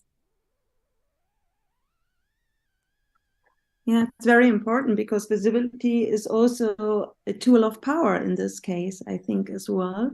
And you nodded as well, Nikita, maybe you'd like to add something? Yeah, I agree with you because I think visibility is a very powerful tool to empower and almost validate people's opinions, or like maybe because this project came from kind of selfish point of view as well, because I was thinking about my past self who was just like looking and yearning for a representation of myself, someone that doesn't look like the conventional model of beauty maybe. So I think that it's very important to produce images that is giving the invisible aspects of the world to like an actual thing. Yeah. At this point, there was also a question from Lisanne to you, Nikita. She asked, do you see photography as your main tool as a feminist? As of right now, I do, because actually one of the reason was when it was like in like any digital space, I feel like there's always judgment, and the same goes also with photography actually. But I think there's like a power that is given when it's an image and you just leave it out there for people to interpret and to establish like their own personal connection to the image. So yeah, I do see it as my main tool as a feminist so right now. Yeah, so we were talking about feminism, blackness, and other issues, but what do you think, how did anything change about the representation of these images you took, for instance? I mean, there are more and more people who are more and more aware of making these topics visible, but is there also a change in representation of these images in the institutions? What do you think? I think that yeah, that's an interesting point because like on a bigger scale, maybe like in the media, it is getting more common to see like more diverse casts of models. But on a smaller scale, like even when you're just talking to your family members or your friends, there's still like this internalized judgment, I feel, like even misogyny, but it's just a fellow woman that's still like showing that the issue is really deep rooted and we still need to constantly talk about it to our closest friends and family. So how's your experience, Ellen?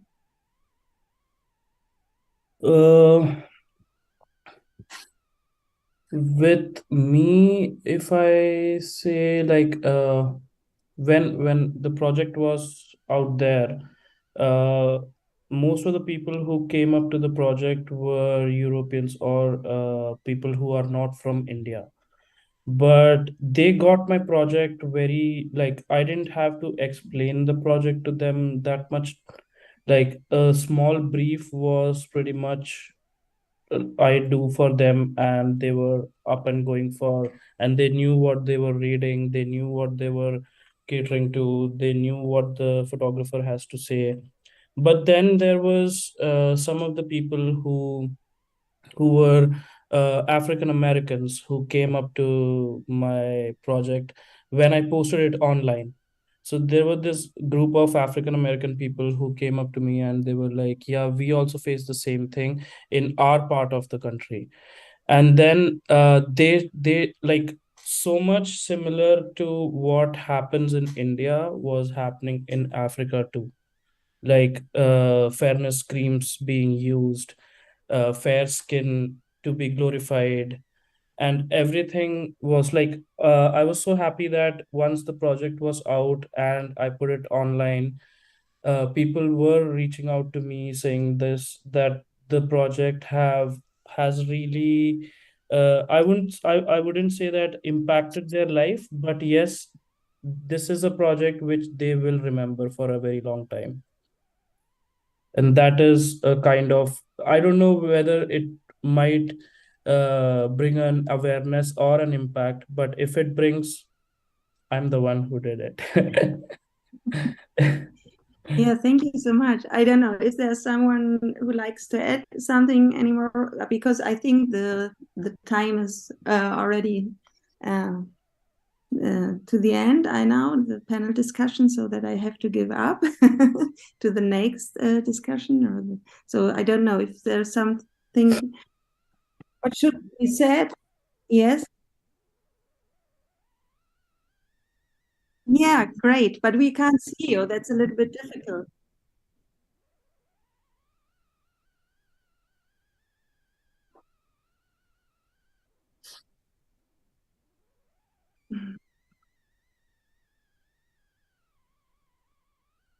Yeah, so yeah, anyone who likes to say, maybe Manuel, maybe one last word for the panel discussion. I don't know. I really like to listen to you, so maybe you could formulate something or a wish any one of you have.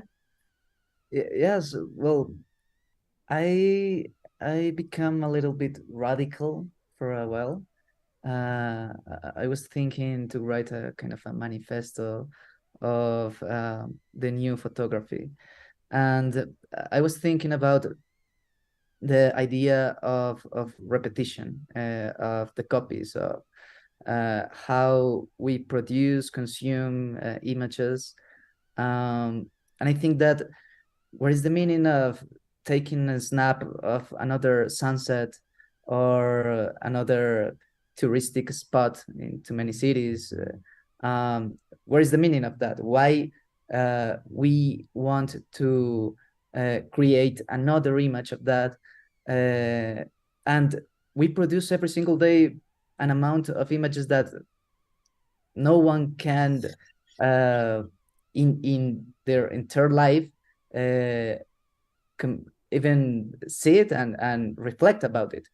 So I was thinking in not taking the pictures anymore and just working with the pictures that already exist and recycling pictures. That is what I did. That is what I want to do for a while. And you can say you are creating new images. I don't know. It could be. But my opinion is that we don't have to repeat and to be in that dynamic of repetition that social media imposes. Even as a photographers, that idea of originality doesn't exist. So I invite you, all of you, to recycle images. Yeah, thank you very much for these words, because I think there's a lot about sustainability, but also about the narratives we are reproducing maybe, but there are still a lot of new narratives we haven't listened to, I think so. So maybe there's a middle way, I would say, but that would be another discussion maybe. So thank you so much for being here and joining us, and I will give back to Klaus. Thank you. Thank you. Or Steve, I don't know. Last panel today, so we have some artists here today, some photographers. So if you can come with us to the stage. So this is 1 for 2. Okay. Do you want to see? Yes. So you have to sit by 2. So you have 1 for 2. Do you have? No, it's okay. Okay. Yeah. Maybe you can just go. Yeah. No, fine. Okay. And then yeah, it's perfect. So you can share something.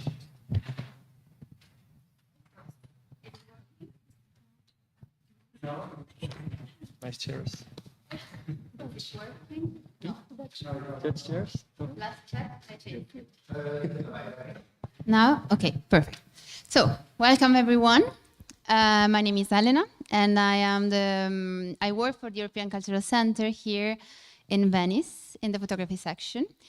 So it's a big pleasure to moderate this panel because the European Cultural Center has been active in cooperating and supporting the project Blurring the Lines for now, I think 4 or 5 years. So we are growing together. We are trying to improve all the initiatives, and after these 2 years, having a panel in person with all of you, it's really something very important for me. So what I would like to do today is to create a discussion, a very informal one. You're all very young, and we will do something very informal. Before starting, I would like to introduce all of you. So we have Olivia Morris Andersen from Sweden, Katerina Motyleva from Ukraine, Yuri Bullhauer, I hope I pronounced it well. I asked advices to a friend here from Holland. Jaka Tersek from Slovenia, and then Beatrice Corsini from Italy. Welcome, everyone. So I would like to start by reading a part of the open call that all of you did to present your project for Blurring the Lines, which is the meaning in the making aims to potentially distinguish meaning in a photograph from meaning through photographing. So all your project starts from a personal experience or perception. I think your work can fit well in the sentence meaning through photographing, in the sense that, in my opinion, you all use photography to tell a story or a personal, personal experience, so a meaning in that sense. Could you briefly explain the project you presented in this perspective? So, who wants to start? In the meantime, we can see some photos of the project in the background for the people in the public. So we start with Beatrice. So okay, also because it's there. Exactly. Okay. Well, this project talks about it is a correspondence, a photographic correspondence between me and my father. He was hospitalized for more than 2 months because he got COVID, And I wanted to focus on not on his illness, even if I'm talking about also about his illness, but about the relation that we started having together in this period. I started thinking about what I could do at home for him. He's also a fantasy person. He liked to play as me. And we decided to think about a landscape. He also used to, he was a flight assistant, so he used to fly and to see many landscapes from above. And one day he sent me a picture about, it was a wall, there is a little piece of wall break, and he told me this is like a boat, it is sailing in the sea. And we started this travel together, so the main focus of this project, it wasn't the final results, it was just the travel we were doing together and the process we made taking this picture, each one from our home. I was at home in my room, and he was in his room in the hospital. So this was the project. Thank you. Thank you. So if you want to go ahead with your... Yes, I'm Yuri Boelhouwer. On the screen, you can see some of my images. It was actually my graduation project, Fitter, Happier, and More Productive, in which I looked back on the internet and screenless years of my life, when I was like the early years of my life, when I was mostly playing outside and not inside on social media or playing video games. So I used the technology we have today to look back on that like analog time. So with the very maybe dystopian virtual aesthetic, I tried to convey a world in which it was all very tactile and more offline. So I used the medium of photography and CGI, the 3D models and 3D renders, to actually to combine the physical and the virtual worlds. So what I did was I visited places from my childhood physically with my camera, like one of the rooms in my parents' house where I grew up, the forest where I used to play. And after taking those images, I started adding some memories to them in the form of 3D renders. So it was actually like just combining those two worlds. Thank you. I would go ahead with Olivia just because there's the picture there, and then we go back to Katerina. Thank you. So hi, my name is Olivia. I'm from Sweden. I'm studying in Prague, Czech Republic, and this project I was making was about I wanted to talk about the involvement in war in the ways that are not so obvious. So I was using I was taking interest in the existing narratives in my home country, Sweden, like the public narrative of the Swedish involvement in war, which is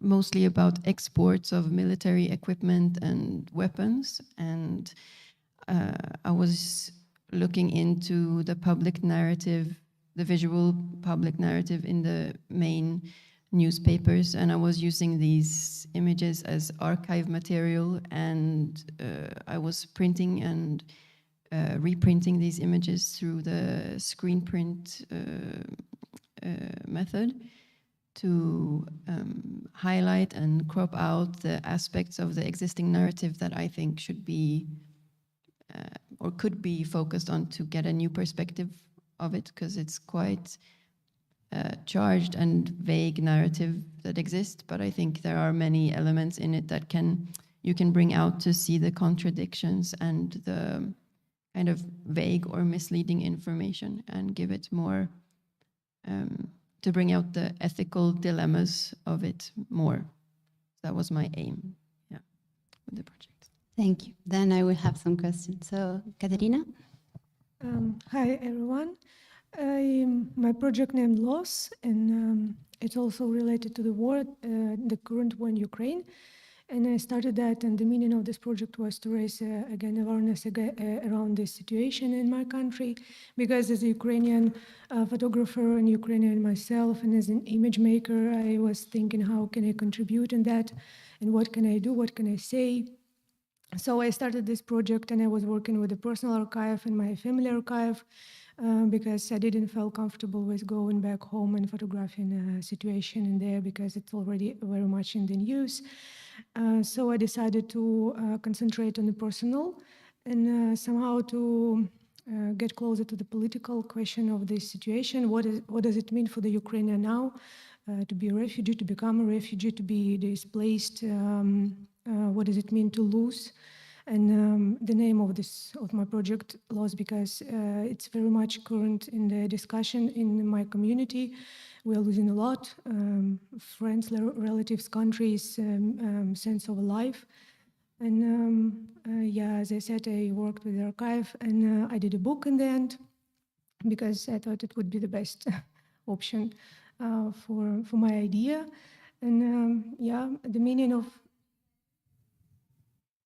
the meaning of this project was to speak about important questions for me as a person, and also to use my skills as an artist, as someone who is studying photography.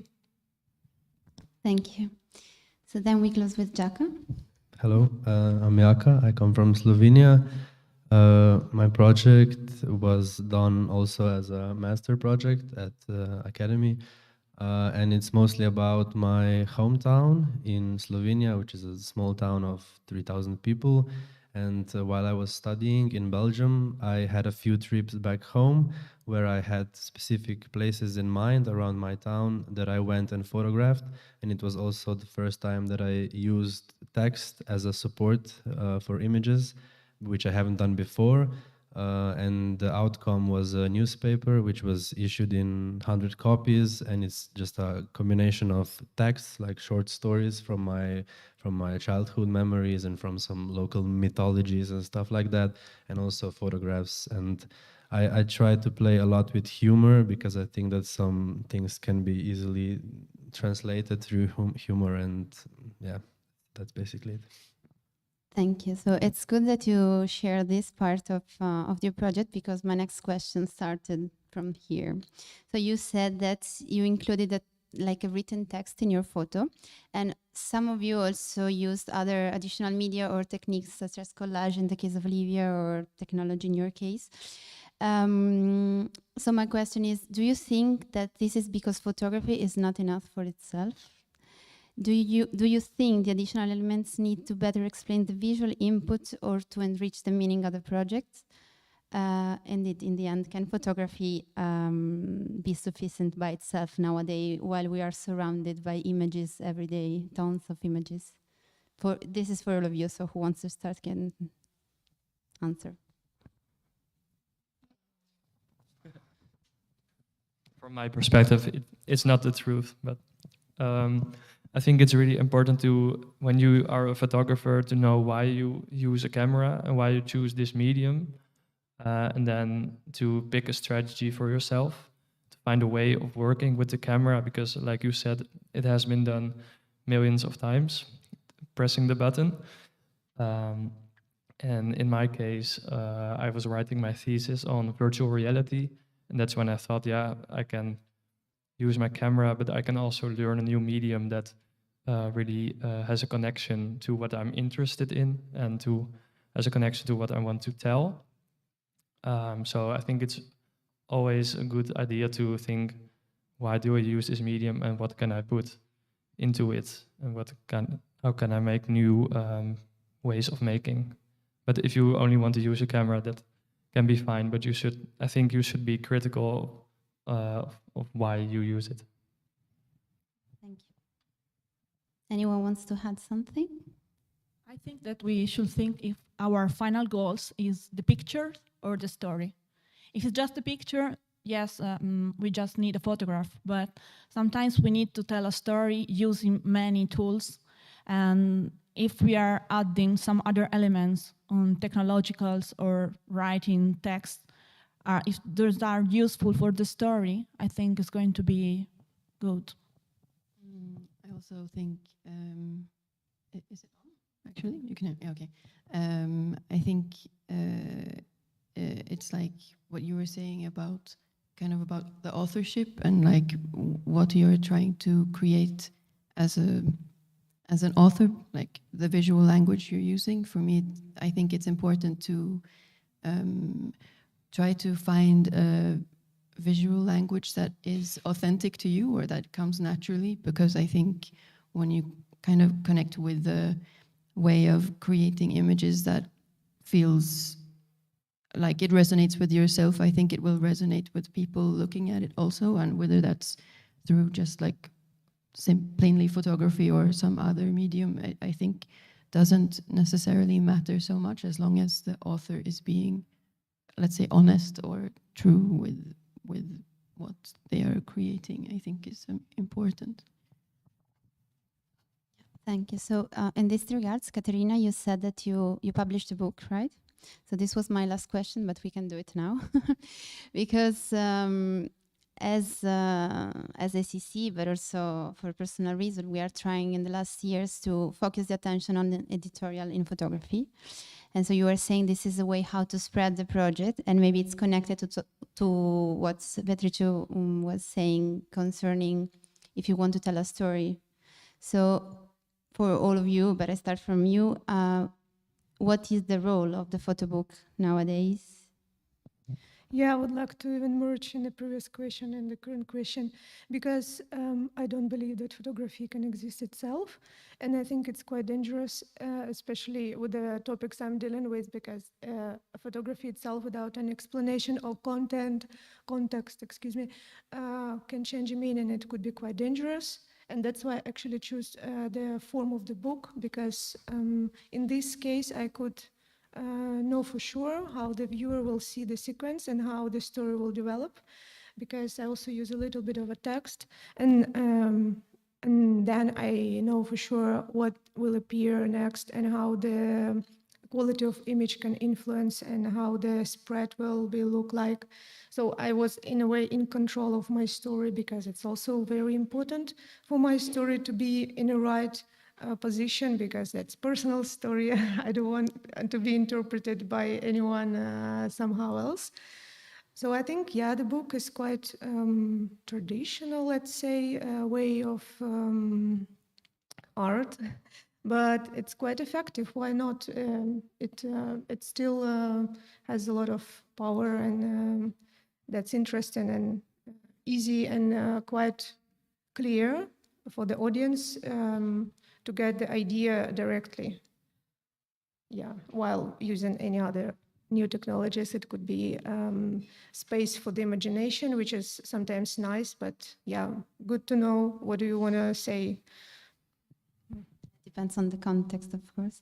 So Jaka, you published a sort of book. You said it's more, not a magazine, but a newspaper in 100 copies.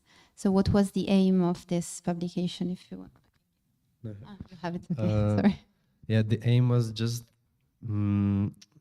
quite simple, because when I was putting images on the wall at school, because we had to, I mean, it's a normal thing that when you graduate, like you have an exhibition or something like that. And I was quite sick of it, because I already did BA before and we had exhibition, it didn't go anywhere. And I think with newspapers or book or anything that's published, thing could go around. So I could also show what I did when I was abroad back home. So I also showed my family what I did. They didn't have to come to Belgium to see the expo. So that was quite a practical reason, but also because of the content. I mean, I was playing a lot with the narrative. So like when you read something and then you had something in your mind and then you flip a few pages and then you see image and stuff like that. I agree. So the idea of, the idea of the photo book is also to have an object which is becoming quite precious nowadays, to spread the exhibition when the exhibition is not visible anymore. So, and so this is also linked. Maybe I was wondering, since all of you have presented something quite personal in different ways, but if the reaction of the audience or the feedback that you will receive is something that it's included in the process while you create your project. Who wants to start?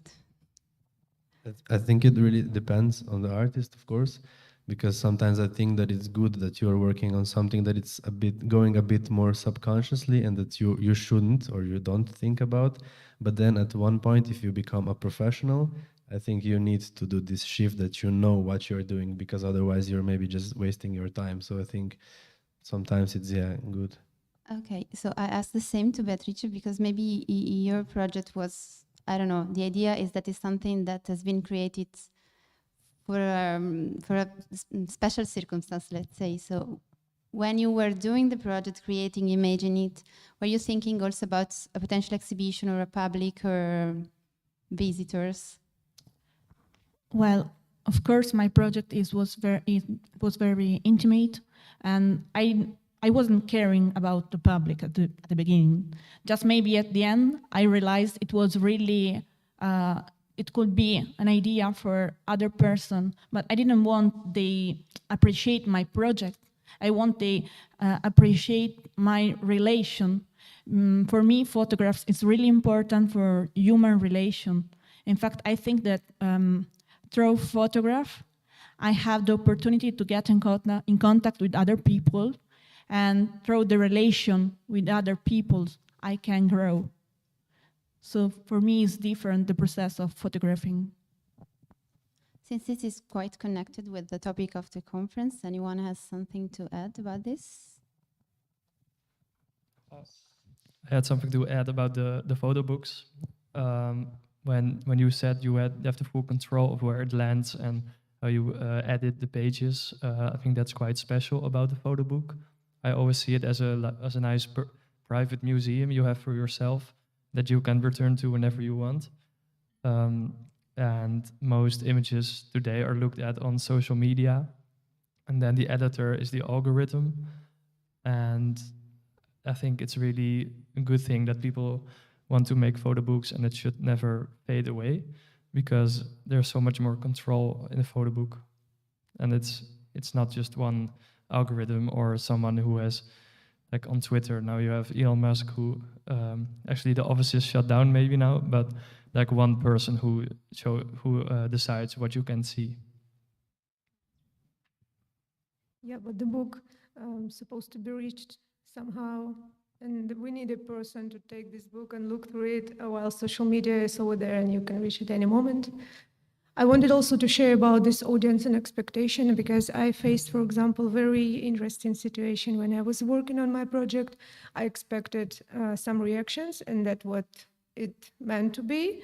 But then sometimes the reaction was very intense, and I was surprised by myself and by the other people that they actually read and they actually see what you're doing, and they are empathic. So for me, it was interesting experience, because I've never felt in the reality what does it mean to meet the audience and who they are, and they are there, and they can react and they can cry sometimes. So it was intense. I think maybe next time I would be aware of that situations. But that's good. Yeah, that's interesting. And also about the photo book, not less important, nowadays the photo book gives us the opportunity to stay concentrated just on these things without having 1,000 inputs. Like when you are online, it's really hard to stay concentrated on something, and just think it's like it gives you the opportunity to create a free space and just stay. And you also don't have to rely on institutions like galleries, because you don't have to put something somewhere. Nobody has to pick you, because you can make a small book and show it to your friends or whatever. It's easier. As Yuri was saying, it's a sort of private museum. I like the way you explained. So, concerning the reaction of the public, I have a question for Olivia. So your work, probably among the one that we have here, is wider in the sense that it goes towards the direction of a country. So I was wondering about the reaction that you had with your project. I think it was kind of different reactions depending on where I was showing. So from an international perspective, maybe people outside of Sweden,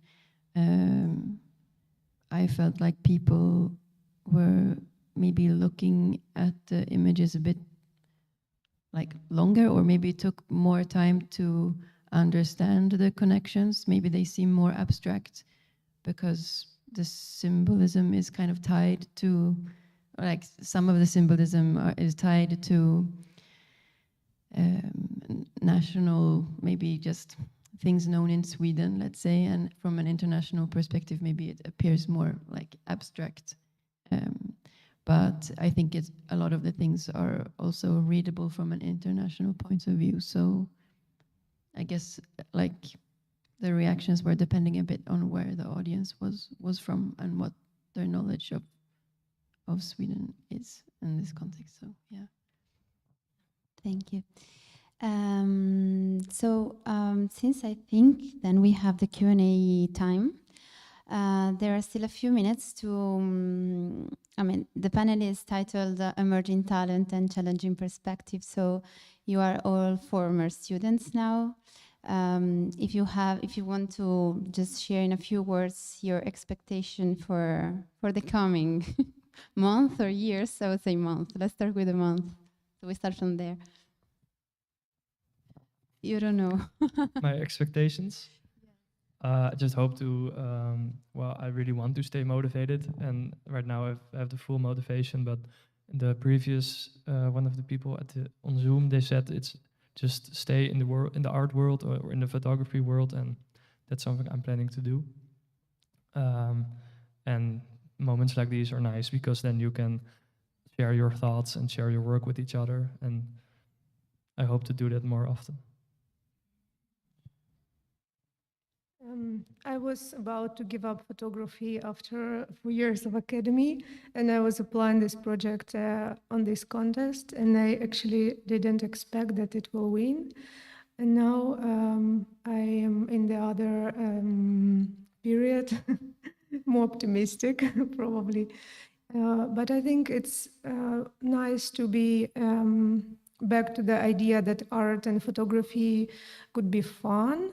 Not in a fun of entertainment, but in a way of get more pleasure and less pragmatic view of some results. Just to have pleasure, work with the image, and meet new people and do something interesting tomorrow, next week, next year. This is my goal, and I think it's nice to be happier as a maker and as a person.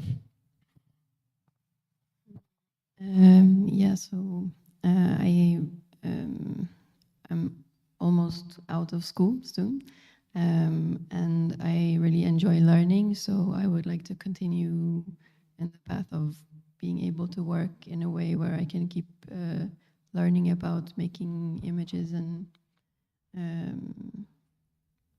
learn from people who know more than me about it. So looking forward, if it's possible. Yeah, I also have the same. I want to stay motivated also, because I think that when you're at school, you're always surrounded with like people from school, and you're always working on something.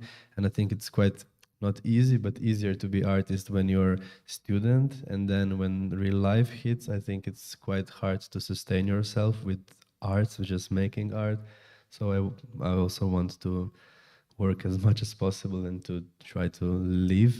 Not completely out of it, because I think it's quite hard, but just as much as possible, that still working on your stuff and doing things. Since we have like people from the educational field, and this conference was born with this aim, so it's photography and education, and you are saying this about the motivation and everything.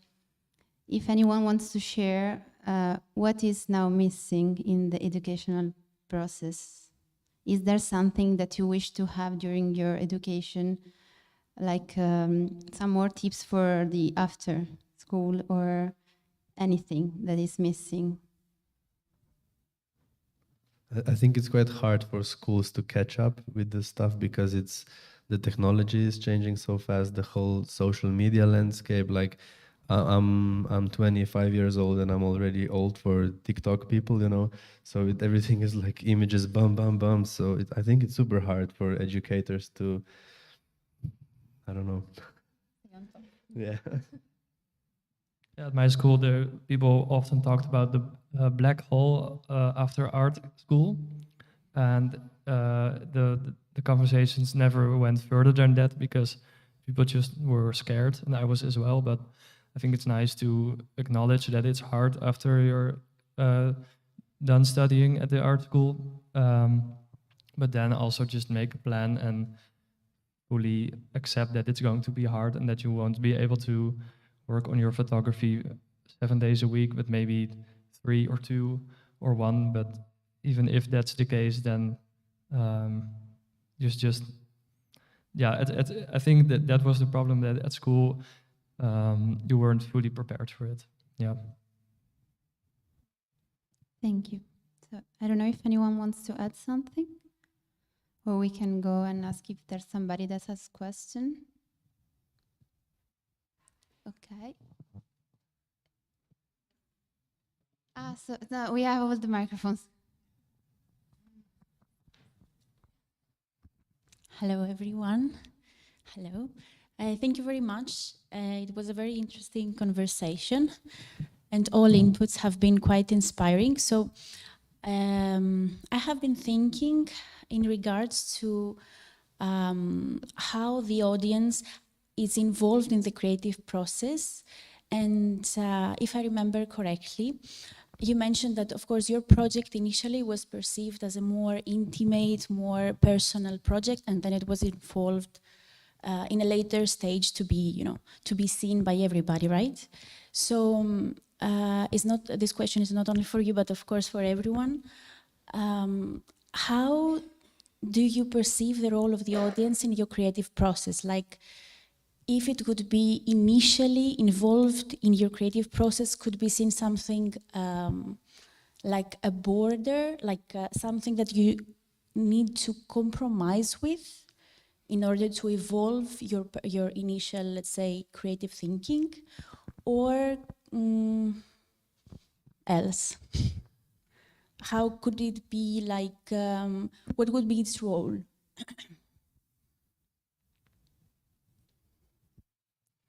I don't really understand the question. So let's say you have an idea and you would like to start a creative project in photography, and you're inspired by something and you're trying to, you start working with it. So do you have the audience that will follow in a final stage your photography project? So do you have it in mind, like the perspectives, the expectations, and so on? Or could be a limit, could be something that would enrich your project, or have you come up with similar cases? I try not to think about my audience while I'm working on the project, because it really demotivates me. And then, but sometimes you get too much inside of your own head while making. So I think it's nice to not really talk about your process too often, but then just show what you have done, like show a print or a presentation on the screen, and then they can give their reactions, and that also makes it more clear what you're actually talking about or making your work about. But I feel like if you are always busy with what others would think about the work, it can be a big burden for me. Yeah, in my case, I was very surprised because when I started, I did had in mind the audience, and I called that people who are reading news. And then I saw people on the exhibition and the festivals, and I was surprised. They are very different. They are very diverse. And yeah, probably I thought I had in mind that audience, but I did not. And I think it's changing. I don't believe that there is some artists who are really know in the beginning who their audience are, and they exactly know that they started something in the beginning, and in the end they achieved exactly that goal. Maybe, but I haven't seen someone like that. Yeah, very fluid process and different results.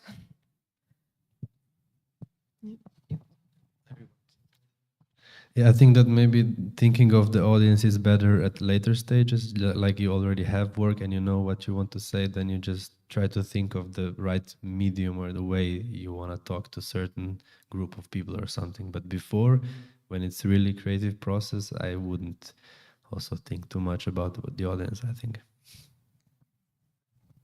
I think for me it has like depended on what kind of project, like what theme I'm working with. Like this project, for example, I was kind of not personally so involved. I mean, in some ways I was, but I'm working with public narrative. So for me, I was like, on the contrary, kind of like painfully aware of the audience, like making it like not making any missteps that I was very aware of not being misunderstood. Like I didn't want to make something that could be understood in a wrong way, because it's quite a sensitive topic, and I was kind of cautious about it, but it was also the thing that kind of helped me progress to understand the audience better. But I guess it was also the thing that kind of made me stressed. But yeah, so I guess it was both. Can I add something? So do you think that you will be, because I mean, when you will have to present your project in an exhibition, in a gallery or in a museum, I can imagine there are some situations where sometimes you have to adjust your project to the context where you present your work. What do you think about this compromise with the audience? Because there is, when you do your own book as self-publication, you can do whatever you want, but then in some contexts, you have to adjust the presentation that can be with choosing some pictures and not the others, and this is a way how to find a compromise with the audience, I think. Would you be ready for this, or? I like it when you get a room or like a specific place to exhibit your work. It's nice to think, how can I make changes to the project to make it fit to this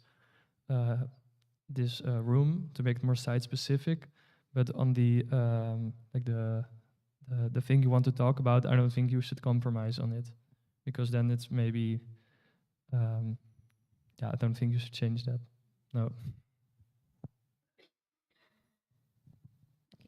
Yeah, but in my project was, for example, commercial part would be inappropriate.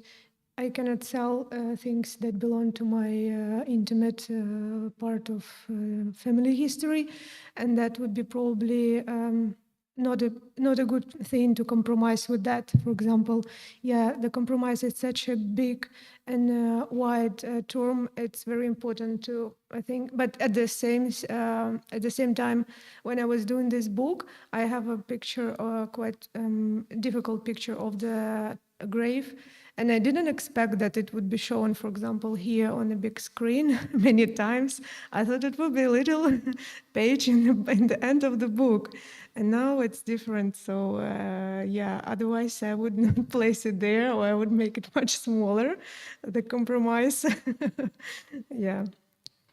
A compromise somehow, yeah, make important. It's also, I mean, it depends also on the project, as you said, so thank you. Any other question? Yeah, I just had a quick one, which I've been thinking about since the beginning of today's conference, because Lisanne told us about the intentionality when you start making a project. So my question to you is, does it happen that you don't have the intention when you start? So you know, the title of the conference is Meaning in the Making. So did you sometimes find the meaning after the making? Do you think that's possible? Like starting something because you feel you need to do that, and then you understand when it's done, you say, okay, that's why I did it. So yeah, so this is the question. Yeah, when I have a story about this. When I'm making a project, I usually don't know what I'm doing for like 6 months, and then in the 7th month, this bulb comes above my head, and so when I worked on the project that I showed here on the screen, I was just learning how to work with 3D software, and I really wanted to know how to create my own work with it. And I was also graduating, so there was a lot of pressure. Every week there was like, but yeah, it looks good, but what do we want to tell with this? And I had like the slightest idea.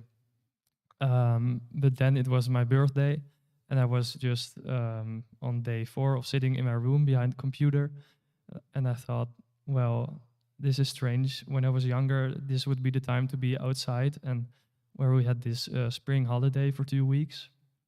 And then I got the idea of combining those 2 times and making a project about playfulness and fantasy. So I think the work process can lead to an idea. Yeah.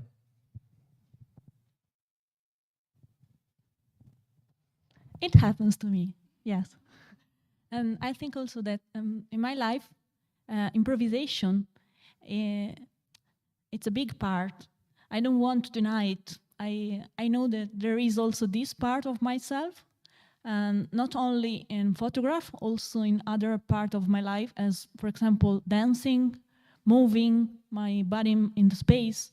And so this is something that happens, and I appreciate it. And this is like a way to, it describes also how I live my life. Photographing and living are on the same way for me.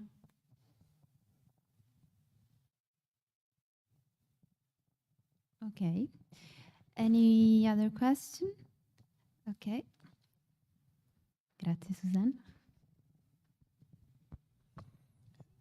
Well, it's not so much a question than a request. That even though making a book is amazing and having an exhibition is amazing, and in spite of the fact that you're very old already, you're 25, what I hope to get from you and from all of you younger people is what is the next thing, what is the next way to share your work, what is the next invention that is going to carry your work towards an audience which is not been around for hundreds of years, which is the book. So you're referring to TikTok. Is that the option? Is there another option? So basically what I'm hoping to get from you is something new that we haven't seen in terms of content, of course, but also in terms of dissemination. How do you share the work in a way that is anchored into today's technology or today's mood, and that you are able to do and that I am not able to do? That's very inspiring as a statement. So thank you. I don't know if you want to comment on this, but no pressure. Just a few words. You can reflect upon it and then we can speak about it later, because I think we finished the time, if I'm not mistaken. You have a question. Okay. No, it's actually, and it connects somehow with what Baptiste just said, because I wanted to connect this last roundtable with the first one, which is about the institutions and how we are here to help, right? And since Blurring the Lines was designed as what's happened after school and how we can really focus on younger generations and how you can enter the professional world. And I think we're used to this very old model of institutions with very set rules that this is how it works. And then you have to adapt to those rules if you want to be exhibited, if you want them to buy the work. So maybe now, what would be your dream, how these institutions could be redesigned, or what type of services or things they can offer to you, to the younger generation, and not the opposite, not just you to have to adapt, as I think I heard many things already about that, but how do you think this institution should be ready to host the new generation of photographers or image makers? I have an You can think idea. about it. I don't have to. No, it's okay. You can. No, go ahead. Yeah. I think that's a huge luxury, but an institution can afford. That's a personal time and personal approach to a student. Because my institute, my academy, also very much in this crisis now. How we can change, what we can do, what would be better, and there is never only one right answer. There is always someone who is unhappy with this or that strict or broad or open or closed system. Yeah, the best would be probably to give each one what they want, but then that's definitely very difficult when it's not a closed and expensive and elite education. If it's open, then yeah. But probably to learn how to communicate the needs would be the best way in the future to advance some system.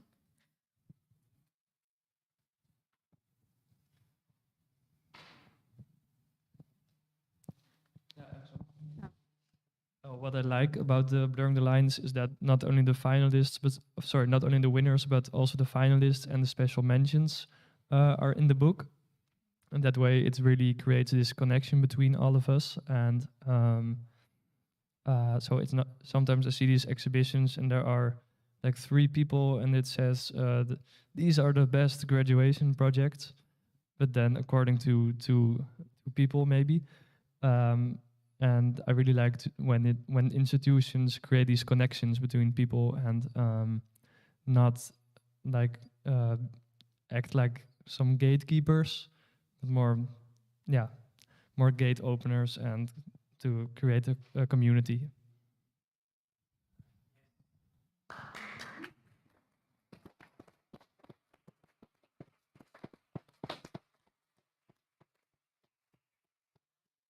Okay, so thank you again and again and again. We will now have like a conclusion. And Steve wants to say something. Yeah, I would like just to give a copy to all of you of our new catalog, and thanks for being here.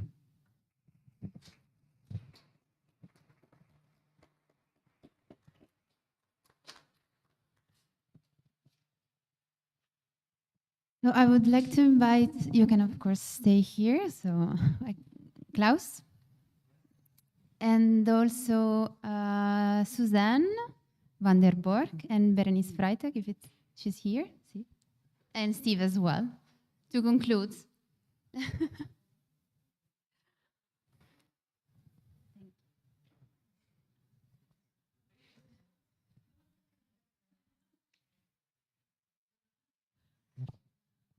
So, Steve, you want to come in? Yeah. So I don't want to keep too long because I think there is a drink waiting for us. I just want to say a big thank you to all of you from being here, coming to us, and of course to the audience here today, to our partners, the European Cultural Center. It's good that the 3 of you are there, but also the technical team behind. Urbanautica, Photodog, Parish College of Art. Am I forgetting anyone? No. No, that's... And of course, as you know, Gustave Flaubert, the French writer, used to say, stupidity lies in wanting to draw conclusions. I don't want to go in that way, so I don't want to conclude anything. I just wrote some keywords that were mentioned several times today, and maybe this could be a good conclusion for us to think about. Adaptation, trust, research, transparency, and position. And maybe just one sentence that you said, Baptiste. The intention is the point. That's it. Thank you. Okay. So I want also to thank all the public that have been here and the one that was following the conference online and streaming. As Klaus was saying, there is an aperitivo there waiting for all of us. We can exchange thoughts and ideas, and I'm happy to do it in person.